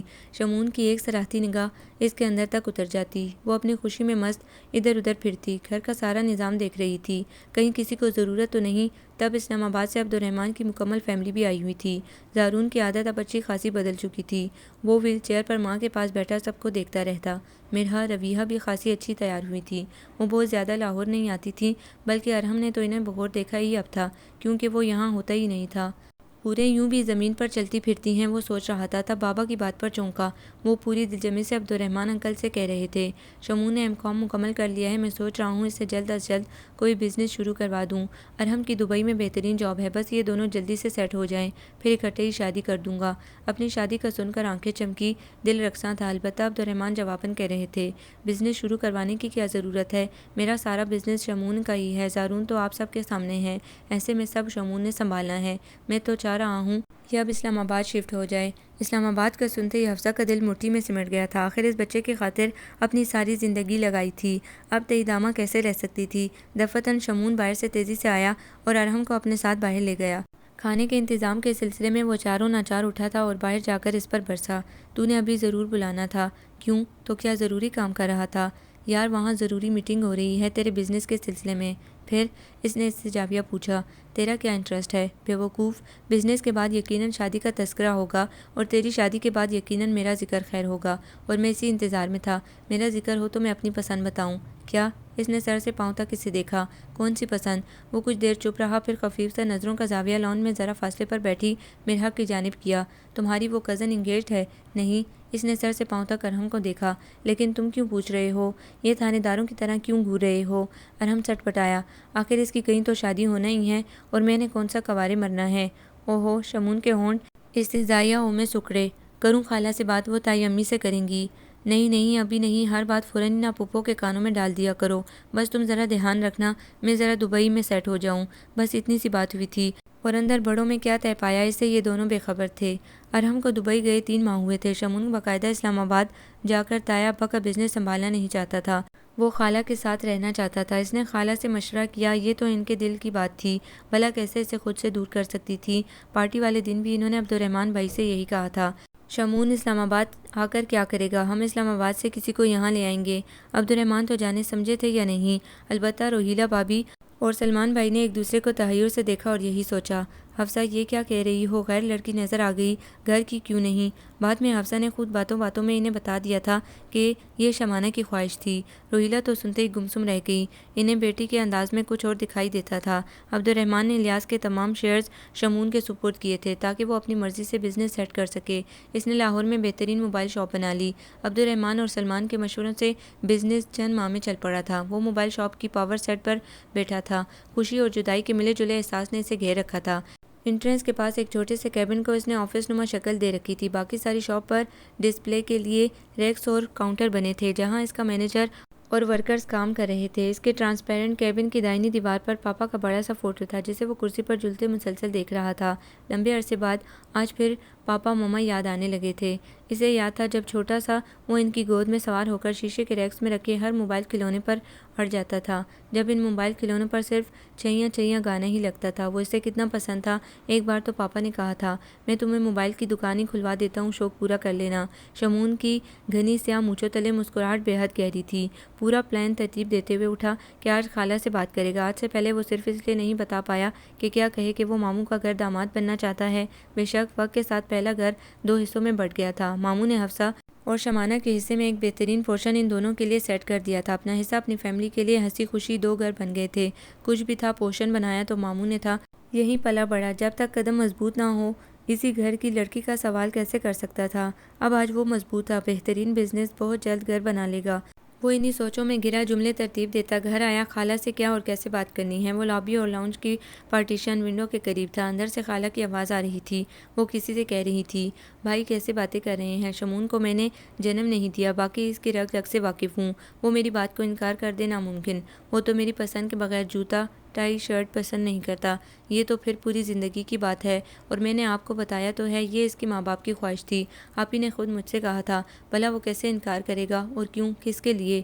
اس نے آج تک مجھ سے کسی لڑکی کے حوالے سے بات نہیں کی۔ اس کے قدم بھاری ہو گئے اور دل بے چین۔ پھر بھی حفصہ، آج کل کی نسل، خاص کر شادی بیاہ، تم نے کبھی اس سے ذکر کیا اس کی مرضی؟ یہ تائی اماں کی آواز تھی۔ وہ اچھی طرح پہچانتا تھا اور تایا ابو بھی ہاں میں ہاں ملا رہے تھے۔ دراصل وہ لوگ اس کا آفس اور شاپ دیکھنے کے لیے آ جائے تھے۔ حفصہ نے اپنی باتیں شروع کر دیں۔ آپ کو یقین نہیں آ رہا میری بات کا؟ ابھی تو آپ چند دن یہاں ہیں، آپ کے سامنے ہی پوچھ لوں گی۔ اب خوش؟ خالہ کی خوشی سے کنکتی آواز اسے اپنے کانوں میں سلاخوں کی طرح چبھنے لگی۔ کہہ تو تم صحیح رہی ہو، ہمارے لیے تو خوش بختی ہوگی اگر شمون جیسا نیک فرمانبردار داماد مل جائے، اور پھر اکلوتا بھتیجا بھی تو ہے۔ تایا ابو بولے، شمون بھی میرا خون، میرا بھی، اور کیا چاہیے؟ لیکن تائی امی کچھ کہنے لگی۔ سلمان بھائی سے بات کی آپ نے؟ ان کی بھی تو بیٹی ہے، ہو سکتا ہے؟ تائی امی کے سوالیہ نشان پر اسے کچھ حوصلہ ہوا۔ اور خالہ یہ کیا کہہ رہی تھی؟ دیکھیں بھابھی، پہلی بات کہ یہ خواہش شمون کے ماں باپ کی تھی، دوسرے میں نے سلمان بھائی کے سامنے بات کی تھی، بے شک چھپے لفظوں میں، مگر وہ بچے نہیں ہیں، سمجھ گئے ہوں گے۔ اگر انہیں کوئی اعتراض یا ان کا کوئی ارادہ ہوتا تو وہ ذکر ضرور کرتے۔ انہوں نے مجھ سے کوئی بات نہیں کی، پھر کیوں اعتراض ہونے لگا؟ اب یہ تو سلمان اور روحیلہ بھابھی جانتے تھے۔ وہ ان کی بات سن کر ہکا بکا ہو گئے تھے۔ گھر آ کر زیور اتارتے ہوئے روحیلہ نے سلمان سے کہا بھی تھا، یہ حفصہ نے کیا کہا؟ بھتیجی نظر نہیں آ رہی اسے؟ مجھے تو شمون کی نظروں سے کچھ اور اندازہ ہوتا ہے، اس نے ویسے ہی کہہ دیا ہوگا۔ سلمان بیڈ پر نیم دراز ہوتے اطمینان سے بولے، کون سی بات پکی کر دی؟ جب شمون سے پوچھے گی وہ خود کہہ دے گا جو خیال ہوگا۔ لوگ چاہے کتنا ہی پڑھ لکھ جائیں، لاکھ ماڈرن صحیح، مگر آج بھی اتنی مشرقیت باقی ہے، اپنے منہ سے اپنی بیٹی کا نام نہیں لیتے، خواہ بہن سے ہی کہنا ہو۔ ہاتھوں میں بابا کے لیے چائے کا مگ لیے کھڑی زرتاشا نے سب سن لیا تھا۔ وہ دروازے سے اندر داخل نہیں ہوئی، کچھ دیر سوچتی رہی۔ اسے شمون کے جواب کا بہت اچھی طرح اندازہ تھا کہ وہ سنتے ہی پھپھو سے کیا کہے گا۔ بے شک اس نے کھل کر اس سے اظہار محبت نہیں کیا تھا، لیکن اس کا انداز، خیال بہت کچھ جتا جاتے تھے۔ اس کی ذرا ذرا سی چیز کے لیے خوار ہو جاتا تھا، کسی کی چیز ملے نہ ملے مگر زرتاشا کی ضرور مل جائے۔ اور پھر جب اس نے ایک بار کہا تھا، تمہارے تایا تمہیں کتنا بلاتے ہیں، کچھ عرصہ ان کے پاس رہ آؤ، وہ یک لغت بولا تھا، کیوں؟ تمہیں کیا مسئلہ ہے؟ مجھے کیا مسئلہ ہونا ہے بھائی؟ وہ تمہارے اپنے ہیں، پھر اسلام آباد اتنا خوبصورت ہے، ہر کوئی جانے کی خواہش کرتا ہے، لیکن میرا نہیں کرتا۔ کیوں؟ اس نے پوچھا۔ کیونکہ وہاں میرا دل نہیں لگتا، وہ صاف گوئی سے بولا۔ پھر وہ کچھ دیر خاموش رہا اور اس کی آنکھوں میں آنکھیں ڈالے بولا تھا، کیا واقعی تمہیں نہیں پتا میرا دل وہاں کیوں نہیں لگتا؟ آنکھیں آنکھوں میں گڑی تھیں۔ زرتاشا کا سر آہستگی سے نفی میں ہلا تھا۔ وہ جم کر بولا، پھر آج ہی اپنے دل سے پوچھنا، جواب مل جائے گا۔ وہ کہہ کر اٹھ گیا تھا اور وہ گمسم اسے دیکھے گئی۔ یہ واضح اعلان تھا، پھر اسے اس کی ہر بات، ہر خیال یاد آنے لگا۔ اس کی آنکھیں الوہی جذبے سے چمکی، ہونٹوں پر شریر مسکان نے ڈیرا ڈالا۔ امی ابو کی بات سن کر بھی اسے ہر طرح سے اطمینان تھا۔ شمون پھپھو سے خود ہی بات کر لے گا، بلکہ اس نے ارحم کے دبئی جانے سے پہلے ان دونوں کو باتیں کرتے بھی سنا تھا۔ تب وہ کہہ رہا تھا، میرا بزنس سیٹ ہو جائے گا تب میں کسی کے سامنے کچھ مانگنے کے قابل ہوں گا ارحم۔ میں نہیں چاہتا کوئی ترس کھا کر یا رشتہ داری کی لاج رکھتے ہوئے میرا گھر بسانے کا سوچے، بلکہ میں چاہتا ہوں جب میں کچھ مانگوں تو سامنے والا میری خواہش پر فخر محسوس کرے۔ مگر یار پھپھو کو کچھ اندازہ تو ہونا چاہیے، کسی بات سے ان کے ذہن میں ڈال دو۔ یار اتنی جلدی کیا ہے؟ خالہ کو پتہ چلا تو فوراً ماموں سے بات کریں گی۔ ابھی میری اوقات ہی نہیں بھائی۔ چل پھر میری اوقات تو بننے والی ہے، دبئی جا رہا ہوں، جس دن کہوں گا تو نے اپنے تایا سے بات کرنی ہے۔ دونوں ہی یک لخت ہنسے تھے۔ ان کی اس دن والی ہنسی یاد آتی ہی وہ مسکرا دی۔ چائے کا مگ پاپا کو پکڑا کر خود مطمئن سی انتظار میں تھی اور کچھ بننے کے انتظار میں ہی وہ مارا گیا۔ آج وہ موبائل کی دکان پر تھا مگر پاپا نہیں تھے۔ دل یک لخت دھڑکا تھا۔ اگر آج پاپا ہوتے تو یقیناً خوش ہوتے۔ اتنی بڑی شاپ دیکھ کر اور ماما ان دونوں کی یاد آتے ہی خالہ حفصہ کی قربانیاں کیسے بھول سکتا تھا، جنہوں نے صرف اس کے اکیلے پن کی وجہ سے اپنی زندگی میں اکیلا پن بھر لیا تھا۔ اسے یاد تھا راتوں کو وہ لمبی کالز کر کے اپنے منگیتر کو قائل کرنے کی بے حد کوشش کرتی۔ بہت پیار اور نرمی سے بات شروع ہوتی، آہستہ آہستہ لہجہ تلخ ہوتے، اختتام تک سب خدرا اللہ حافظ کہہ کر فون بند۔ اور ماموں ممانی نے کتنا سمجھایا تھا۔ روز کسی پہاڑ سی زندگی کا ذکر ہوتا تھا اور اندر ہی اندر وہ کس قدر ڈرتا تھا کہیں خالہ ماموں ممانی کی بات مان نہ جائیں۔ ان کے جاتے ہی وہ کیسے خالہ سے قسمیں لیتا تھا، مجھے یہاں نہ چھوڑیں، ساتھ لے جائیں۔ خالہ نے وعدہ پورا کیا، اگر نہ لے جا سکی تو جاؤں گی ہی نہیں۔ اور پھر یہی ہوا، وہ کہیں گئی ہی نہیں۔ تب تو اسے محسوس نہ ہوا مگر اب شدت سے احساس ہونے لگا تھا۔ میں نے بچپن میں بہت خود غرضی دکھائی، کیا میں ان کی خاطر کوئی قربانی دے سکتا ہوں؟ شاید نہیں۔ وہ مجھ سے قربانی مانگے گی ہی کیوں؟ وہ خود مجھ سے کتنا پیار کرتی ہیں اور آج میں اس قابل ہو گیا ہوں کہ میں انہیں خوش کر سکوں۔ بہت شوق ہے نا انہیں میرے سر پر سہرا دیکھنے کا، آج میں انہیں اپنی پسند بتاؤں گا۔ یہ سب سوچتے ہوئے اسے چند ماہ پہلے کا خیال آ گیا۔ تب وہ پانی پینے کچن میں گیا تھا۔ زرتاشا ان کے پاس کھڑی کوئی ریسیپی سیکھ کر کوکنگ کر رہی تھی۔ ان دنوں سے خواہ مخواہ ہی شوق ہو گیا تھا، ہر وہ چیز سیکھتی جو شمون کو پسند ہو۔ آج وہ ہریسہ سیکھ رہی تھی، کٹی ہوئی پالک، چکن، دالیں، جانے کیا الا بلا شیلف پر رکھا تھا۔ وہ کوئی مسالہ بھوننے میں مگن خالہ کی بات سن رہی تھی۔ شمون کی تو آج عید ہو جائے گی، بہت شوق سے کھاتا ہے وہ۔ بون لیس چکن مسالے میں ڈالتے کہا، آپی کو بھی بہت پسند تھا ہریسہ، انہیں کی عادت ہے۔ اب وہ پالک کا باؤل زرتاشا کو پکڑا رہی تھی۔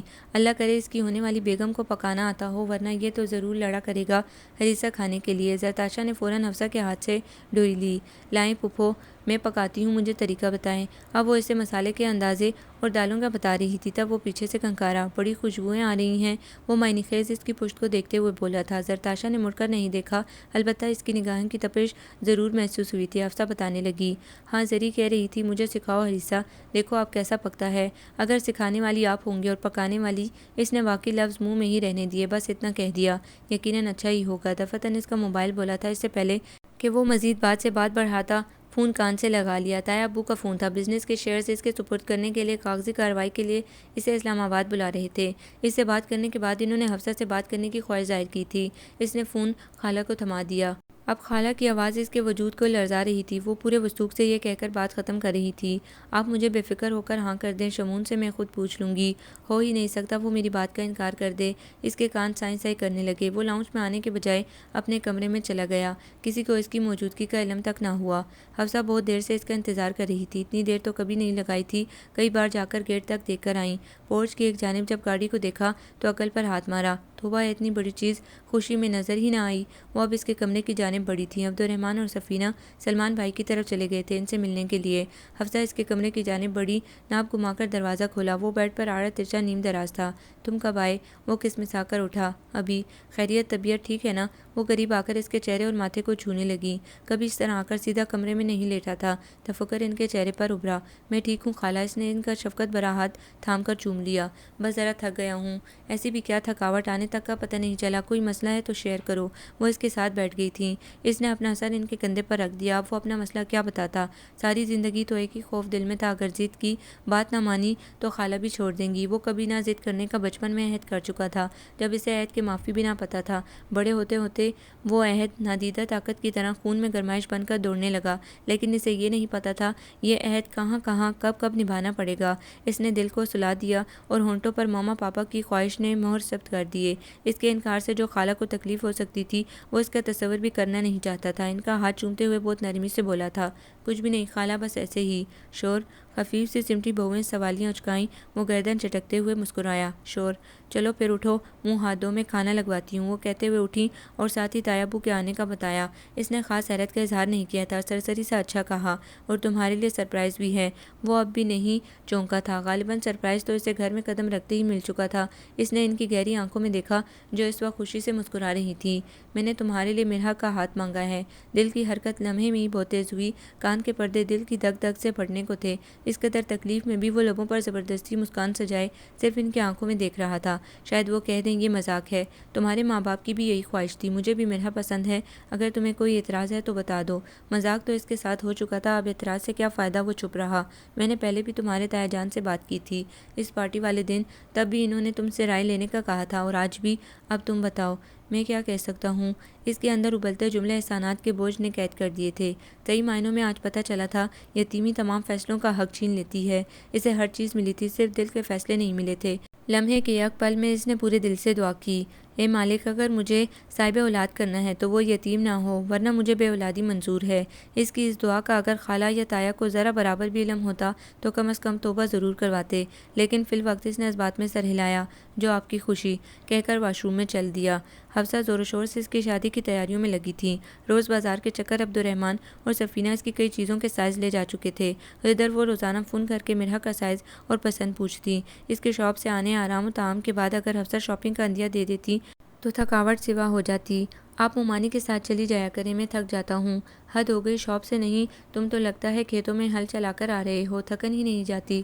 دن بدن اس کی بڑھتی تھکاوٹ پر وہ اکتا گئیں۔ یہ عجیب ہی لڑکا ہے، شادی کے نام پر لڑکے 2-2 فٹ چھلانگیں مارتے ہیں۔ ایک یہ ہے، آئے گا بستر پر گرے گا سو جائے گا۔ وہ خاموشی سے چائے پی رہا تھا، تب انہوں نے اسے سلمان بھائی کی جانب جانے کا کہا۔ شمون، شادی کے کاموں میں خود بھی دلچسپی لو، سارے کام میں اور تمہارے ماموں ممانی دیکھ رہے ہیں، تم بھائی کی طرف جاؤ اور بارات، ہوٹل اور دوسری ارینجمنٹ وغیرہ کا ڈسکس کر لو، اور ہم تو ٹائم کے ٹائم ہی شاید آئے، تم نے ہی دیکھنا ہے بیٹا۔ اس نے محض ہاں میں سر ہلایا تھا۔ اگلی شام وہ شاپ سے آتے ہی ماموں کے پورشن میں چلا گیا۔ اس نے لاؤنج میں قدم رکھنے سے پہلے دعا مانگی تھی زرتاشا سے سامنا نہ ہو، اور ایسا ہی ہوا۔ وہ اس وقت سامنے نہیں تھی۔ وہ تیزی سے ماموں کے کمرے کی جانب بڑھ گیا، کچھ دیر ان کے پاس بیٹھا، ادھر ادھر کی باتیں کرنے کے بعد شادی کے معاملات ڈسکس کرنے لگا۔ وہ خاموش بیٹھے اس کے چہرے کو دیکھے جا رہے تھے۔ البتہ روہیلہ مومانی بولی تھی۔ شمون، اس نے نگاہ اٹھا کر مومانی کو دیکھا۔ جی، تم خوش ہو اس رشتے سے؟ اس کی الجھی نگاہ پر انہوں نے وضاحت دی، میرا مطلب ہے یہ حفصہ کی خواہش ہے یا تمہاری بھی مرضی ہے؟ ان کے دل میں کئی احساس پیدا ہو رہا تھا کہ حفصہ جان کر ایسا نہ کر رہی ہو، نن باوچ کے جلاپے میں وہ جان بوجھ کر بانجے اور بھتیجے کے جذبات سے کھیل رہی ہو، حالانکہ وہ دیکھنے میں بالکل ایسی نہیں، لیکن اس رشتے کی چال زی کا اندازہ لگانا ہی مشکل ہے۔ ہو سکتا ہے ایسا ہی ہو، لیکن اس نے صاف کہہ دیا، مومانی، میری اور خالہ کی خواہش اور مرضی کب سے الگ الگ ہونے لگی، انہوں نے مجھ سے پوچھ کر فیصلہ کیا ہے۔ اس کے اندر جو بھی ابال اٹھ رہا تھا، مگر لہجے پر ٹھوس قطعیت بھرا راز غالب رہا، جو اد کھلے دروازے سے زرتاشا کے کانوں کے پردے چیر گیا تھا۔ اسے اپنا وجود بے وقت بے جان لگنے لگا تھا۔ شمون اپنے منہ سے کہہ رہا ہے یہ سب اس کی مرضی سے ہوا ہے، اسے یقین آنا مشکل تھا۔ پھر وہ سب کیا تھا؟ بات بات پر خیال دہان، ہر عید، بقرعید، سالگرہ، کوئی موقع ایسا نہیں تھا جب سب سے پہلے اسے وش نہ کیا ہو، اور وہ لفظ جو منہ سے برسات میں ادا کیے تھے، میں بادل بارش کی طرح تمہارے ساتھ رہنا چاہتا ہوں۔ بھلے آواز مدھم تھی، مگر تیز بارش میں بھی زرتاشا کو واضح سنائی دی تھی، اور اب کہہ رہا تھا سب اس کی مرضی سے ہو رہا ہے۔ میں بھی اتنی گری پڑی نہیں ہوں جو ساتھ کی بھیک مانگوں، مجھے بھی کوئی فرق نہیں پڑنے والا۔ وہ کمرے سے باہر نکل رہا تھا، تب وہ بھی دروازے سے قدرے ہٹ کر مگر وہاں کھڑی تھی۔ اسے دیکھ کر بہت اجنبی نگاہوں سے مسکرائی اور تنزن بولی تھی، بہت بہت مبارک ہو شمون تمہیں اپنی خواہش اور مرضی۔ ایک جملے کی ادائیگی کے بعد ہی اس کے گلے میں نمی کا گولا پھنسا، چہرہ آچی پڑ گیا اور وہاں سے ہٹنے لگی تھی، تب اس نے روک لیا۔ میری بات سنو زرتاشا، تم سے اب کچھ بھی سننا میری مرضی میں شامل نہیں۔ وہ جا رہی تھی، وہ آگے آ گیا، لیکن تمہیں سننا پڑے گا زری۔ اس کا لہجہ بہت ٹوٹا ہوا تھا، وہ چپ ہو گئی۔ زندگی اپنے ہونے کا یقین دلانے کے لیے اپنے کناروں پر بہت پیچ و خم رکھتی ہے زرتاشا۔ ہم جن چیزوں کو بہت سہل اور اپنا حق سمجھتے ہیں کہ بس ایک ہاتھ کے فاصلے پر یہ ہماری، مگر ضروری نہیں کہ وہ ہمارا مقدر بھی ہوں۔ سوری، میں بہت مجبور ہوں، وہ کہہ کر رکا نہیں، تیزی سے باہر نکل گیا۔ اسی وقت حفصہ کسی کام سے آئی تھی۔ انہوں نے دونوں کو کوئی بات کرتے دیکھا ضرور تھا، مگر کچھ سمجھ نہیں آئی۔ شمعون کو آواز دینے کے باوجود وہ باہر نکل گیا۔ زرتاشا سے پوچھا، وہ خود پر قابو پاتی بہت سنبھل کر بولی، وہ دراصل پھپھو، میں نانو کی طرف جا رہی ہوں، اس لیے اسے غصہ آ گیا، وہ کہہ کر اپنے کمرے کی جانب تیز تیز بڑھی، جبکہ حفصہ حیران تھی اور غصہ بھی آیا۔ گھر میں شادی ہے اور اسے نانی کے گھر جانے کی لگی ہے۔ کچھ دیر اس کی پشت کو گھورا، پھر بھابھی کو آوازیں دیتی ادھر چل دی۔ اس کے کئی دن کی بے جا ضد پر روہیلہ زچ ہو گئی تھی، مگر وہ کسی طور ماننے پر راضی نہ تھی۔ بس مجھے جانا ہے تو جانا ہے، آخر مسئلہ کیا ہے زری؟ تمہارے ساتھ یوں بیٹھے بٹھائے راولپنڈی جانے کی کیا سوجی؟ مجھے نانو یاد آ رہی ہیں، پلیز مما، پلیز آپ ابو سے بات کریں اور مجھے بھجوائیں۔ تمہارے ابو نہیں مانیں گے، اور پھپھو شمعون کیا سوچے گا؟ گھر میں شادی کی تیاری ہو رہی ہے اور یہ محترمہ چلی ننیال۔ اگر ابو اجازت نہیں دیتے یا آپ نہیں جانے دیں گی تو میں چھپ کر چلی جاؤں گی۔ کہتے کہتے اس کا لہجہ اس قدر رن گیا، روہیلہ گھبرا گئی، اس کا چہرہ اپنی جانب پھیرا۔ ادھر دیکھو میری طرف۔ اس نے آنکھیں بھینچ لی، پلکوں کے کناروں پر موتی سے ابھر آئے۔ وہ ماں تھی، کیسے نہ سمجھتی، اور جس دن انہوں نے حفصہ کے فیصلے کا بتایا کہ شمعون کا رشتہ طے ہے، وہ فوراً بولی تھی، ایسا کیسے ہو سکتا ہے، شمعون میرا کو پسند کرے؟ پھپھو کو غلط فہمی ہوئی ہے، لیکن اب ان کی اپنی خام خیالی پوری طرح ثابت ہو گئی تھی۔ تو یہ فرار کے لیے راولپنڈی جا رہی ہے؟ انہوں نے سوچتے ہوئے اسے اپنے ساتھ لگا لیا۔ دیکھو زری، میری جان، ایسا تھوڑی ہوتا ہے جو ہم چاہ رہے ہیں سب بھی وہی چاہ رہے ہوں۔ سب کی اپنی پسند اپنی مرضی ہوتی ہے، ہم کسی کی مرضی خواہش پسند کو اپنی مٹھی میں قید نہیں کر سکتے میری بچی، البتہ اپنی خواہش کو اپنے تابع کر سکتے ہیں۔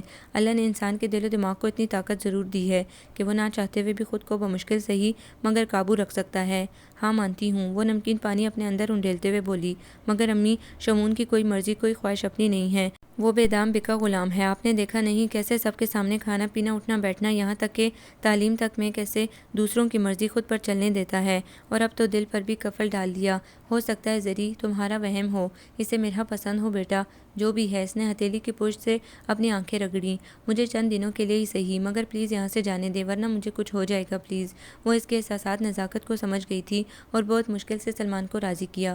حفصہ کے آگے جھوٹ بولا، اماں کی طبیعت بہت خراب ہے، بھائی کے بچے تعلیم میں مصروف ہیں، اس کے جانے سے دل بہل جائے گا، اور سلمان اسے راولپنڈی چھوڑ آئے۔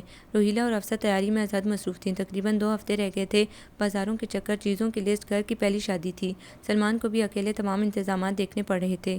ارحم دبئی سے ابھی پہنچا نہیں تھا اور شمعون کو ساری شاپ کلوزنگ اسی مہینے کرنی تھی۔ وہ صبح نکل جاتا، رات گیا آتا، ایک بڑھاپا، اوپر سے اکیلے بھاگ دوڑ، وہ بوکھلا گئے، اور ایسے میں اچانک ارحم کی آمد، وہ بھی شادی سے 2 ہفتے پہلے۔ ان کی خوشی دیدنی تھی، مگر ارحم کو لینے کوئی ایئرپورٹ نہ جا سکا۔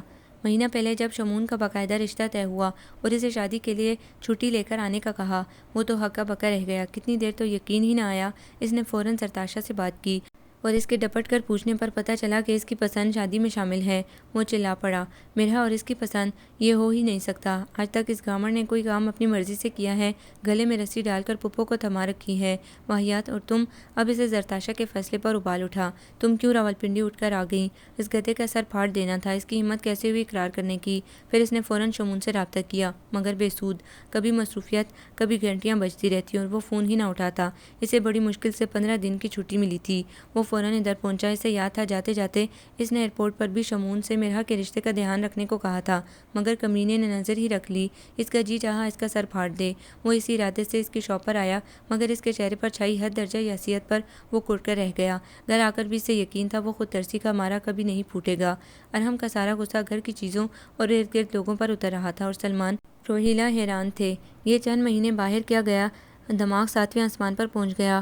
وہ انویٹیشن کارڈز کو لسٹ سے میچ کرتے ہوئے اندازے لگا رہی تھی، کس کس کو بھیج دیے اور کون رہ گیا۔ خود کلامی کے دوران اچانک نظر شمعون پر گئی، وہ گہرے سانس لیتے ہوئے اپنا بایاں ہاتھ بار بار پمپ کرنے کے انداز میں کھول بند کر رہا تھا۔ کیا بات ہے شمعون، تم ٹھیک ہو؟ اس نے عذبات میں سر ہلاتے لمبی سانس لی اور سر بیک سے ٹیک لیا۔ اس کی ٹھنڈی پیشانی پر قطرے چمک رہے تھے۔ حفصہ نے اس کے ماتھے گال کو چھوا، اتنی ٹھنڈ میں تمہیں پسینے، ہوا کیا ہے تمہیں؟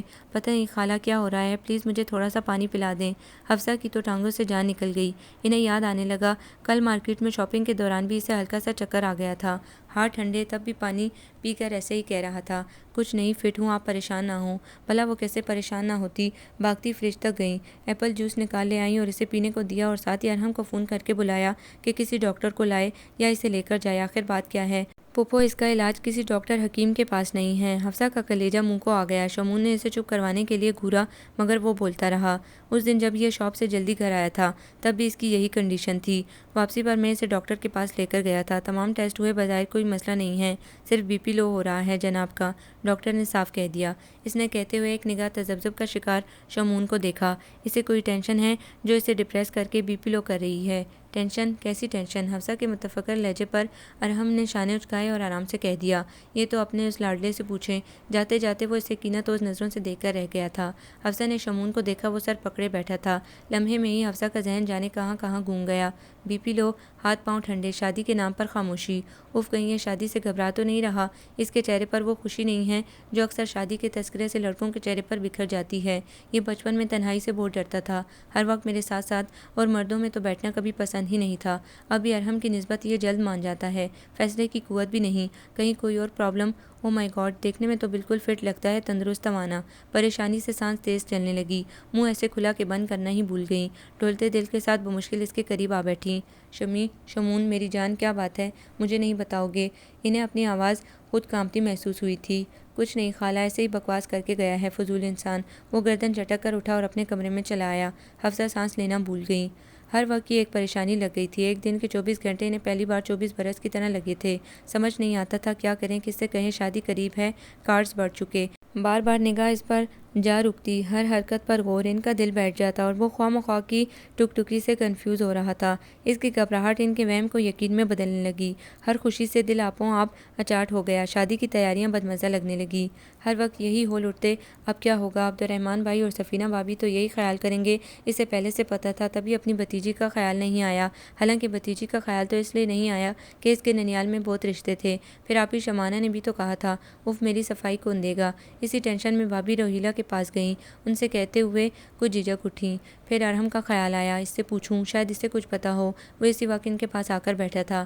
حفصہ بات ادھر ادھر گھما کر ارحم کی جانب مڑی۔ ایک تو وہ خود کنواری تھی، اوپر سے بھتیجے سے بات کرنا، بہت سنبھل کر بولی تھی، ارحم، تم نے شمون سے پوچھا کیا الجھن ہے اسے؟ کون سی پریشانی؟ کیوں شادی سے گھبراہٹ ہو رہی ہے؟ آپ نے نہیں پوچھا اس سے؟ اس نے ان سے الٹا سوال کر ڈالا۔ میں نے بہت پوچھا مگر چپ ہے، ہو سکتا ہے مجھے بتاتے ہوئے گھبراتا ہو۔ تم لڑکے ہو، تم پوچھو، دوست ہو، ہمراز، بچپن سے اسے جانتے ہو، ساتھ رہے ہو، تم اعتماد میں لے کر بات کرو۔ وہ سرگوشانہ انداز میں قریب ہوئیں۔ روہیلہ بھی چونک گئی، دونوں کو حیرت سے سن رہی تھی۔ دیکھو ارحم، اس کا باپ ہوتا تو وہ پوچھتا، سگی ماں کو بھی شاید وہ بتا دیتا، مگر مجھے بتاتے۔ انہوں نے اپنا ہونٹ بے بسی سے کچلا اور ارحم کی آنکھیں پھیل رہی تھیں۔ پھوپھو کی غلط فہمی وہ سمجھ گیا تھا۔ بیٹا، آج کل تو سائنسی دور ہے، ہر مسئلے کا علاج ہے، طبیب، حکیم سب ہیں۔ ہم کوئی بہانہ کر کے رخصتی آگے کر دیتے ہیں مگر مسئلے کا حل تو نکلے۔ تحیر سے ارحم کی سانس رک گئی، آنکھیں مزید پھیل گئیں۔ دیکھو ارحم، میں تم سے بات کر رہی ہوں مگر سلمان بھائی سے کرنے کی ہمت نہیں ہے۔ یا تو تم ان سے کہو کہ وہ اس مسئلے کا حل نکالے یا خود کچھ کرو، مگر پلیز کچھ کرو، اسے ایسے مت چھوڑو، بعد میں بہت مسئلے ہو سکتے ہیں۔ پھوپھو، آپ کیا کہنا چاہ رہی ہیں؟ کیا سمجھ رہی ہیں آپ؟ حیرت سے اس کی آواز بھی پھٹ گئی اور چہرے پر عجیب سی استحضائیہ مسکراہٹ لہریں مار رہی تھی۔ اس کا دل شدت سے چاہا اس وقت شمون ادھر ہی ہوتا اور اپنے بارے میں پھوپھو کی پیشن گوئی اپنے کانوں سے سنتا۔ کیا ہی اچھا ہو، چڑھے الٹے سیدھے حکیموں کے ہاتھوں اور ڈاکٹر سے کروائے ٹیسٹ، ساری فرما برداری کا بھوت اتر جائے گا جب خود سے منہ چھپاتا پھرے گا، کمینہ۔ دل میں 10 گالیاں دینے کے بعد اس نے پھوپھو کی تسلی کی۔ آپ بالکل غلط سوچ رہی ہیں، ایسا کچھ نہیں ہے۔ کیا مطلب وہ ٹھیک ہے؟ ہاں، کیوں، آپ کو کوئی شک ہے؟ پھر وہ گھبرا کیوں رہا ہے؟ کسی کام میں دلچسپی نہیں، شادی کے ذکر سے چکر آ رہے ہیں۔ آپ نے رشتہ طے کرنے سے پہلے اس کی مرضی جانی تھی؟ ہاں، بتایا تھا، اس سے پوچھا بھی تھا، مگر اس کے اماں ابا کی خواہش، اپنی رضا بتا کر ان سب کے بغیر اس کی دل کی رضا جانی تھی۔ اب وہ چپ تھیں۔ یہ بھی تو ہو سکتا ہے پھوپھو وہ کسی اور میں انٹرسٹڈ ہو۔ وہ حیرت سے اسے تک رہی تھی۔ کیا تم سے کچھ ڈسکس کیا اس نے؟ پہلے تو وہ کچھ دیر خاموش رہا، پھر اپنی ماں کے چہرے پر پھیلی پریشانی اور پھوپھو کی الجھن کو اپنے جملوں سے دور کیا اور سب کھول کر ان کے سامنے بیان کر دیا۔ وہ خاموشی سے سنتی رہیں اور دل میں بے حد افسوس تھا، کتنا ساتھ لپٹائے رکھا، کتنا پیار مان دیا اور اپنی زندگی کی اہم بات بھی مجھ سے شیئر نہیں کی، صرف اس لیے کہ اگر میں نہ مانی تو اتنی جاہل تو نہیں ہوں جب اس کی محبت میں اپنی منگنی توڑ سکتی ہوں، تمام عمر اس کی خاطر تنہا رہنے کا فیصلہ کر سکتی ہوں، تو کیا اس کی خواہش پوری نہ کرتی؟ کیا اتنی ظالم ہوں کہ زندہ کی خواہش پر مرتے ہوں کی خواہش کو فوقیت دیتی؟ ان کی آنکھوں میں پانی اکٹھا ہو گیا اور دل بھر کر روحیلہ بھابھی، سلمان بھائی اور سب سے زیادہ زرتاشا پر غصہ آیا۔ کم از کم ان میں سے کوئی تو بتاتا۔ اگر مجھے سمجھ نہیں آئی، میں نے تو سب کے کانوں میں بات ڈالی مگر کوئی بولا ہی نہیں۔ میں کیا کہہ سکتی تھی؟ بھلا لڑکی والے کچھ کہہ سکتے ہیں؟ اور پھر تمہارے بھائی کہہ رہے تھے، کہیں عبدالرحمن یہ خیال کرتے کہ ہم اس کے روز بروز بڑھتے بزنس کی وجہ سے لالچ میں آ گئے اور حق جتا رہے ہیں۔ بھاڑ میں گیا حق بھابھی۔ حفصہ کو اب غصہ آ گیا تھا۔ اگر یہ غلط فیصلہ ہو جاتا تو اپنے بچوں کو دیکھ کر حق اور فرض کی سولی پر لٹکے رہتے۔ وہ آنکھیں رگڑتی اٹھیں۔ انہیں شدید غصہ تھا کہ ابھی لاٹھی اٹھائیں اور اس کی دھنائی کر دیں۔ کسی حد تک خود سے بھی شرمندہ تھی کہ ہمیشہ اس کی زندگی کے خود ہی فیصلے کیے، اسے چھوٹا چھوٹا سمجھ کر بڑا ہونے ہی نہ دیا کہ وہ ضد کر سکتا، کوئی فیصلہ کر سکتا۔ وہ بہت دیر سے اس کے موبائل پر کال کر رہا تھا مگر وہ جان بوجھ کر اٹھانا نہیں چاہتی تھی۔ مومانی ڈسٹنگ کرتے ہوئے اس کے سیل تک پہنچی اور اٹھا کر اسے دے دیا۔ تمہارا فون ہے۔ چاروں ناچار اسے اٹینڈ کرنا پڑا مگر دونوں چپ تھے۔ ایک دوسرے کے سانس کی سائیں سائیں محسوس ہو رہی تھی۔ وہ کچھ دیر بعد بولی تھی، اگر بات نہیں کرنی تو نمبر کیوں ملایا تھا؟ تم نے آنا نہیں ہے؟ کیوں؟ اس نے گہری سانس لی اور صوفے پر بیٹھ گیا۔ دروازے کی جانب پوچھ تھی، گھر میں فنکشن ہے میری موت کا، مجھے شوق نہیں ہے اپنی قبر پر خود مٹی ڈالنے کا، اپنی نہ صحیح میری قبر پر ڈالنے آ جاؤ۔ زرتاشا کو اپنا دل بند ہوتا محسوس ہوا۔ قبروں کو ڈانپنے کا حوصلہ نہیں ہے مجھ میں۔ جب دیکھوں گی قبر بارشوں نے بٹھا دی ہے تو آ جاؤں گی۔ بار بار کال مت کرنا۔ وہ فون بند کرنے لگی تب اس نے التجا کی، پلیز زرتاشا میری بات سنو۔ وہ چپ ہو کر سننے لگی۔ جب رات کے اندھیرے میں ماما پاپا کی ڈیتھ ہوئی میں اندر تک دہل گیا تھا۔ بہت چھوٹا تھا اس وقت۔ کچھ ہی دیر میں وہاں ہجوم لگ گیا تھا اجنبی لوگوں اجنبی آوازوں کا۔ مجھے گھر تک بھی پہنچا دیا۔ تائی امی لوگوں سے ملنے میں مصروف تھیں۔ تایا ابا شاکڈ، ماموں ممانی سب عجیب سے بین ڈال رہے تھے۔ صرف اور صرف خالہ تھیں جنہوں نے مجھے خود میں بینچ رکھا تھا۔ خاموش تھیں، میرا ماتھا چوم رہی تھی۔ میرے ایک بار کہنے پر کہ مجھے ڈر لگتا ہے تنہا مت کریں، انہوں نے ساری عمر کی تنہائی اپنے گلے لگا لی، خود بے صاحباں ہو کر مجھے صاحبان دیا۔ میں خود کو ان کی پسند میں ڈالنے لگا صرف اس لیے کہیں وہ غصہ ہو کر مجھے تنہا نہ کر جائیں۔ زرتاشا، مجھے یہ سوچ کر بھی خوف آنے لگا اگر ضد کی تو خالہ ناراض ہو جائیں گی، مجھے اجنبیوں میں چھوڑ جائیں گی۔ میں نے ان کی ہر بات مانی، خواہش من پانی، سب میری زندگی سے نکلتا گیا۔ پتہ نہیں تم کب میرے خالی وجود میں آ بسی، چاہتے ہوئے بھی تم کو دل سے نہیں نکال سکا۔ یہ سوچتا رہا کچھ بن جاؤں پھر خالہ سے بات کروں گا، مگر ان کی تو کچھ اور ہی خواہش تھی، ماما پاپا کی مرضی۔ میں ہزار بار چاہتے ہوئے بھی ان کی خواہش کو رد نہیں کر سکتا۔ مجھے ہر اس بات کے لیے معاف کر دو جو میں نے تم سے کی اور تمہارے دل میں کوئی خوشگمانی ڈالی۔ تم رو رہے ہو؟ اس کی رندی آواز پر زرتاشا بے قرار ہوئی۔ اپنی قسمت پر رو رہا ہوں جو زبان و دل پہ قفل ڈال دیتی ہے۔ ستیہ ناز تیرا ذلیل، میرا سارا خون چوس کر تجھے رونا آ رہا ہے۔ تجھے تو عادت ہے چھپ کر رونے کی، اچھی طرح تیری عادت پوری کرتی ہوں۔ وہ دونوں محو گفتگو تھے اور شمعون کی پشت پر کھڑی حفصہ اس کے منہ سے اقرار دل سنتے ہوئے جہاں رونے والی تھی آخری جملے پر کلس گئیں اور ایک تہیہ کیا۔ شادی میں چند دن رہ گئے تھے، گھر میں ہر طرح کا ہنگامہ ہو رہا تھا مگر اس کی کسی چیز میں کوئی دلچسپی نہیں تھی، نہ ہی کسی نے اہمیت دی۔ البتہ ایک فرق تھا، ہم نے حالات سے سمجھوتا کرتے ہوئے اس کے بھائی ہونے کا فرض ادا کیا اور تمام ذمہ داری سنبھال لی۔ روز امی پپو کو بازار لے جاتا، ڈھیروں شاپنگ کرواتا اور اسے تصویریں بنا بنا کر سینڈ کر دیتا۔ وہ اندر تک کلس جاتا۔ تیرے بڑے دانت نکل رہے ہیں گننے، پہلے تو مرنے والا ہو رہا تھا، اتنی جلدی عاشقی کا بھوت اتر گیا۔ اس کی دانت چڑھاتی اسماعیلی کے بدلے شمعون نے گالیوں بھرا واٹس ایپ اسے کیا تھا، جواباً اس نے بنگڑا بیچ دیا۔ اس نے غصے میں فون پٹکا۔ تمام مہمان آ چکے تھے، بارات روانہ ہونے کے لیے تیار تھی۔ حفصہ اور روحیلہ ہر طرح کی رسموں میں پیش تھیں اور وہ اس جیسی شیروانی چڑھائے جب برابر آ کھڑا ہوا۔ شمعون کا جی چاہا دنیا کے اس آخری دوگلے شخص کو آگ لگا دے۔ تو کس خوشی میں اتنا سجا ہے؟ وہ دانت جما کر گرایا۔ میرے یار کی شادی ہے، جب دبئی سے آیا تھا اس وقت کیا دورہ پڑا ہوا تھا، اسے وہ ایک آنکھ نہیں بھا رہا تھا۔ یار ہم تیری طرح تھوڑی ہیں جو روتے ہوئے قسمت پر راضی ہوں، ہم کھلے دل سے مقدر کو تسلیم کرنے والے ہیں۔ لعنت ہے تجھ پر اور تیری عاشقی پر۔ اس کا اپنا تن من ایسا سلگا تھا جی چاہا سب کو دہکا دے، اوپر سے اس کی شوخیاں جو ختم ہونے کا نام نہ لیتی تھیں۔ ماموں بہت مصروف تھے، بارات کی کاروں میں سب سے آگے کار رکی اور کچھ ہی دیر میں ان کی کار ہوا میں فراٹے بھرتی نظروں سے اوجھل ہو گئی۔ ممانی ان کے ساتھ تھی۔ موٹر وے پر لاہور سے اسلام آباد 3 گھنٹے کا سفر تھا۔ سوچوں میں الجھے شمعون کو 3 صدی کا لگ رہا تھا۔ کم از کم آج وہ زرتاشا کے بارے میں قطعاً سوچنا نہیں چاہتا تھا۔ یہ میرا کے ساتھ خیانت تھی، مگر دل بغاوت پر اتر آیا۔ بار بار بھٹکاتا رہا۔ بارات کی گاڑیاں اسلام آباد کے بہترین میرج ہال کے سامنے آ رکی تھیں۔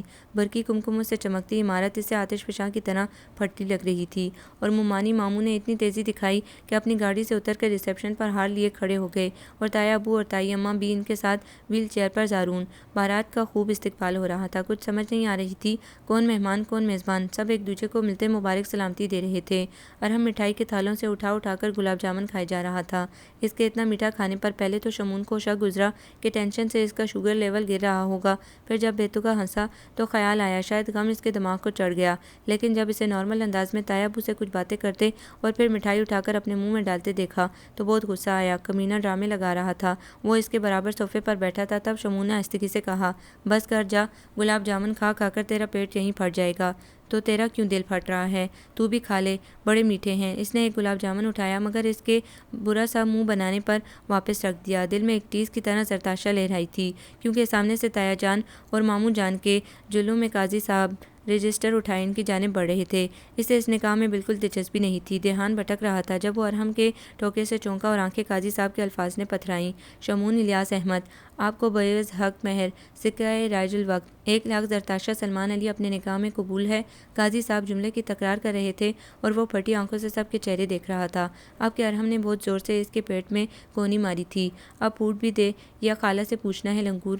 اس نے بھویں اچکا کر ارحم کو دیکھا، وہ پوری آنکھیں پاڑے گھور رہا تھا۔ بول جی قبول ہے۔ زندگی میں شاید وہ کبھی اتنا خوش ہوا ہو جتنا کہ اب تھا، مگر مفلوج ہوتے ذہن نے اسے ساکت کر رکھا تھا، اور کانوں میں ارحم کی آواز آئی تھی، قاضی صاحب اسے جلدی فارغ کریں، میرا پڑھوائیں۔ اب دوسری بار چونکا تھا، ساتھ ہی نگاہ خالہ افسہ پر جا ٹھہری، جو استزائیہ مسکراہٹ روکنے میں مکمل ناکام ٹھہری تھیں، کیونکہ انہوں نے یہ سب اس سے چوری چھپے طے کیا کہ جب اس نے اپنے دل کا معاملہ چھپائے رکھا تو ہم بھی چھپائیں گے۔ سلمان علی اور وہ دونوں خاموشی سے اسلام آباد گئے اور عبدالرحمن کو ہر بات کھول کر بتا دی تھی، ساتھ اپنے بیٹے ارحم کی خواہش بھی۔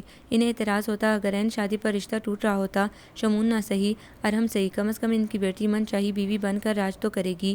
زرتاشا پہلے ہی راولپنڈی تھی، اپنی نانی کے گھر تھی، مل کر ہوٹل بک کروایا اور بہترین طریقے سے سبکدوش ہوئے تھے۔ ارحم کے اقرار کے بعد جہاں سب کے چہرے کھلے تھے، وہاں قریب ہی ویل چیئر پر بیٹھے زارون کو بھی سمجھ آ رہی تھی۔ سب کو دیکھ دیکھ کر مسکراتے ہوئے اپنے بھائی شمون کے لیے بازو کھولے، اب یہ بھی کھلا دے بھائی کو۔ ارحم نے گلاب جامن کی پلیٹ اٹھا کر آگے کی، ایک گلاب جامن زارون کے منہ میں اور دوسرے اپنے منہ میں، اور پھر وہ منہ بند کرنا بھول گیا تھا، کیونکہ سامنے سہیلیوں کزنوں کے جلوں میں 2 دلہنیں آ رہی تھیں، لیکن اس کی نگاہ سرخ سنہرے آنچل میں سجی زرتاشا کے چہرے پر ٹک گئی، جہاں شرماہٹ میں گلی دل آویز مسکراہٹ بکھری تھی۔ آپ کو یہ ناول کیسا لگا؟ کمنٹس میں اپنی رائے ضرور دیں۔ ہمارے چینل کو لائک کریں، سبسکرائب کریں، شیئر کریں۔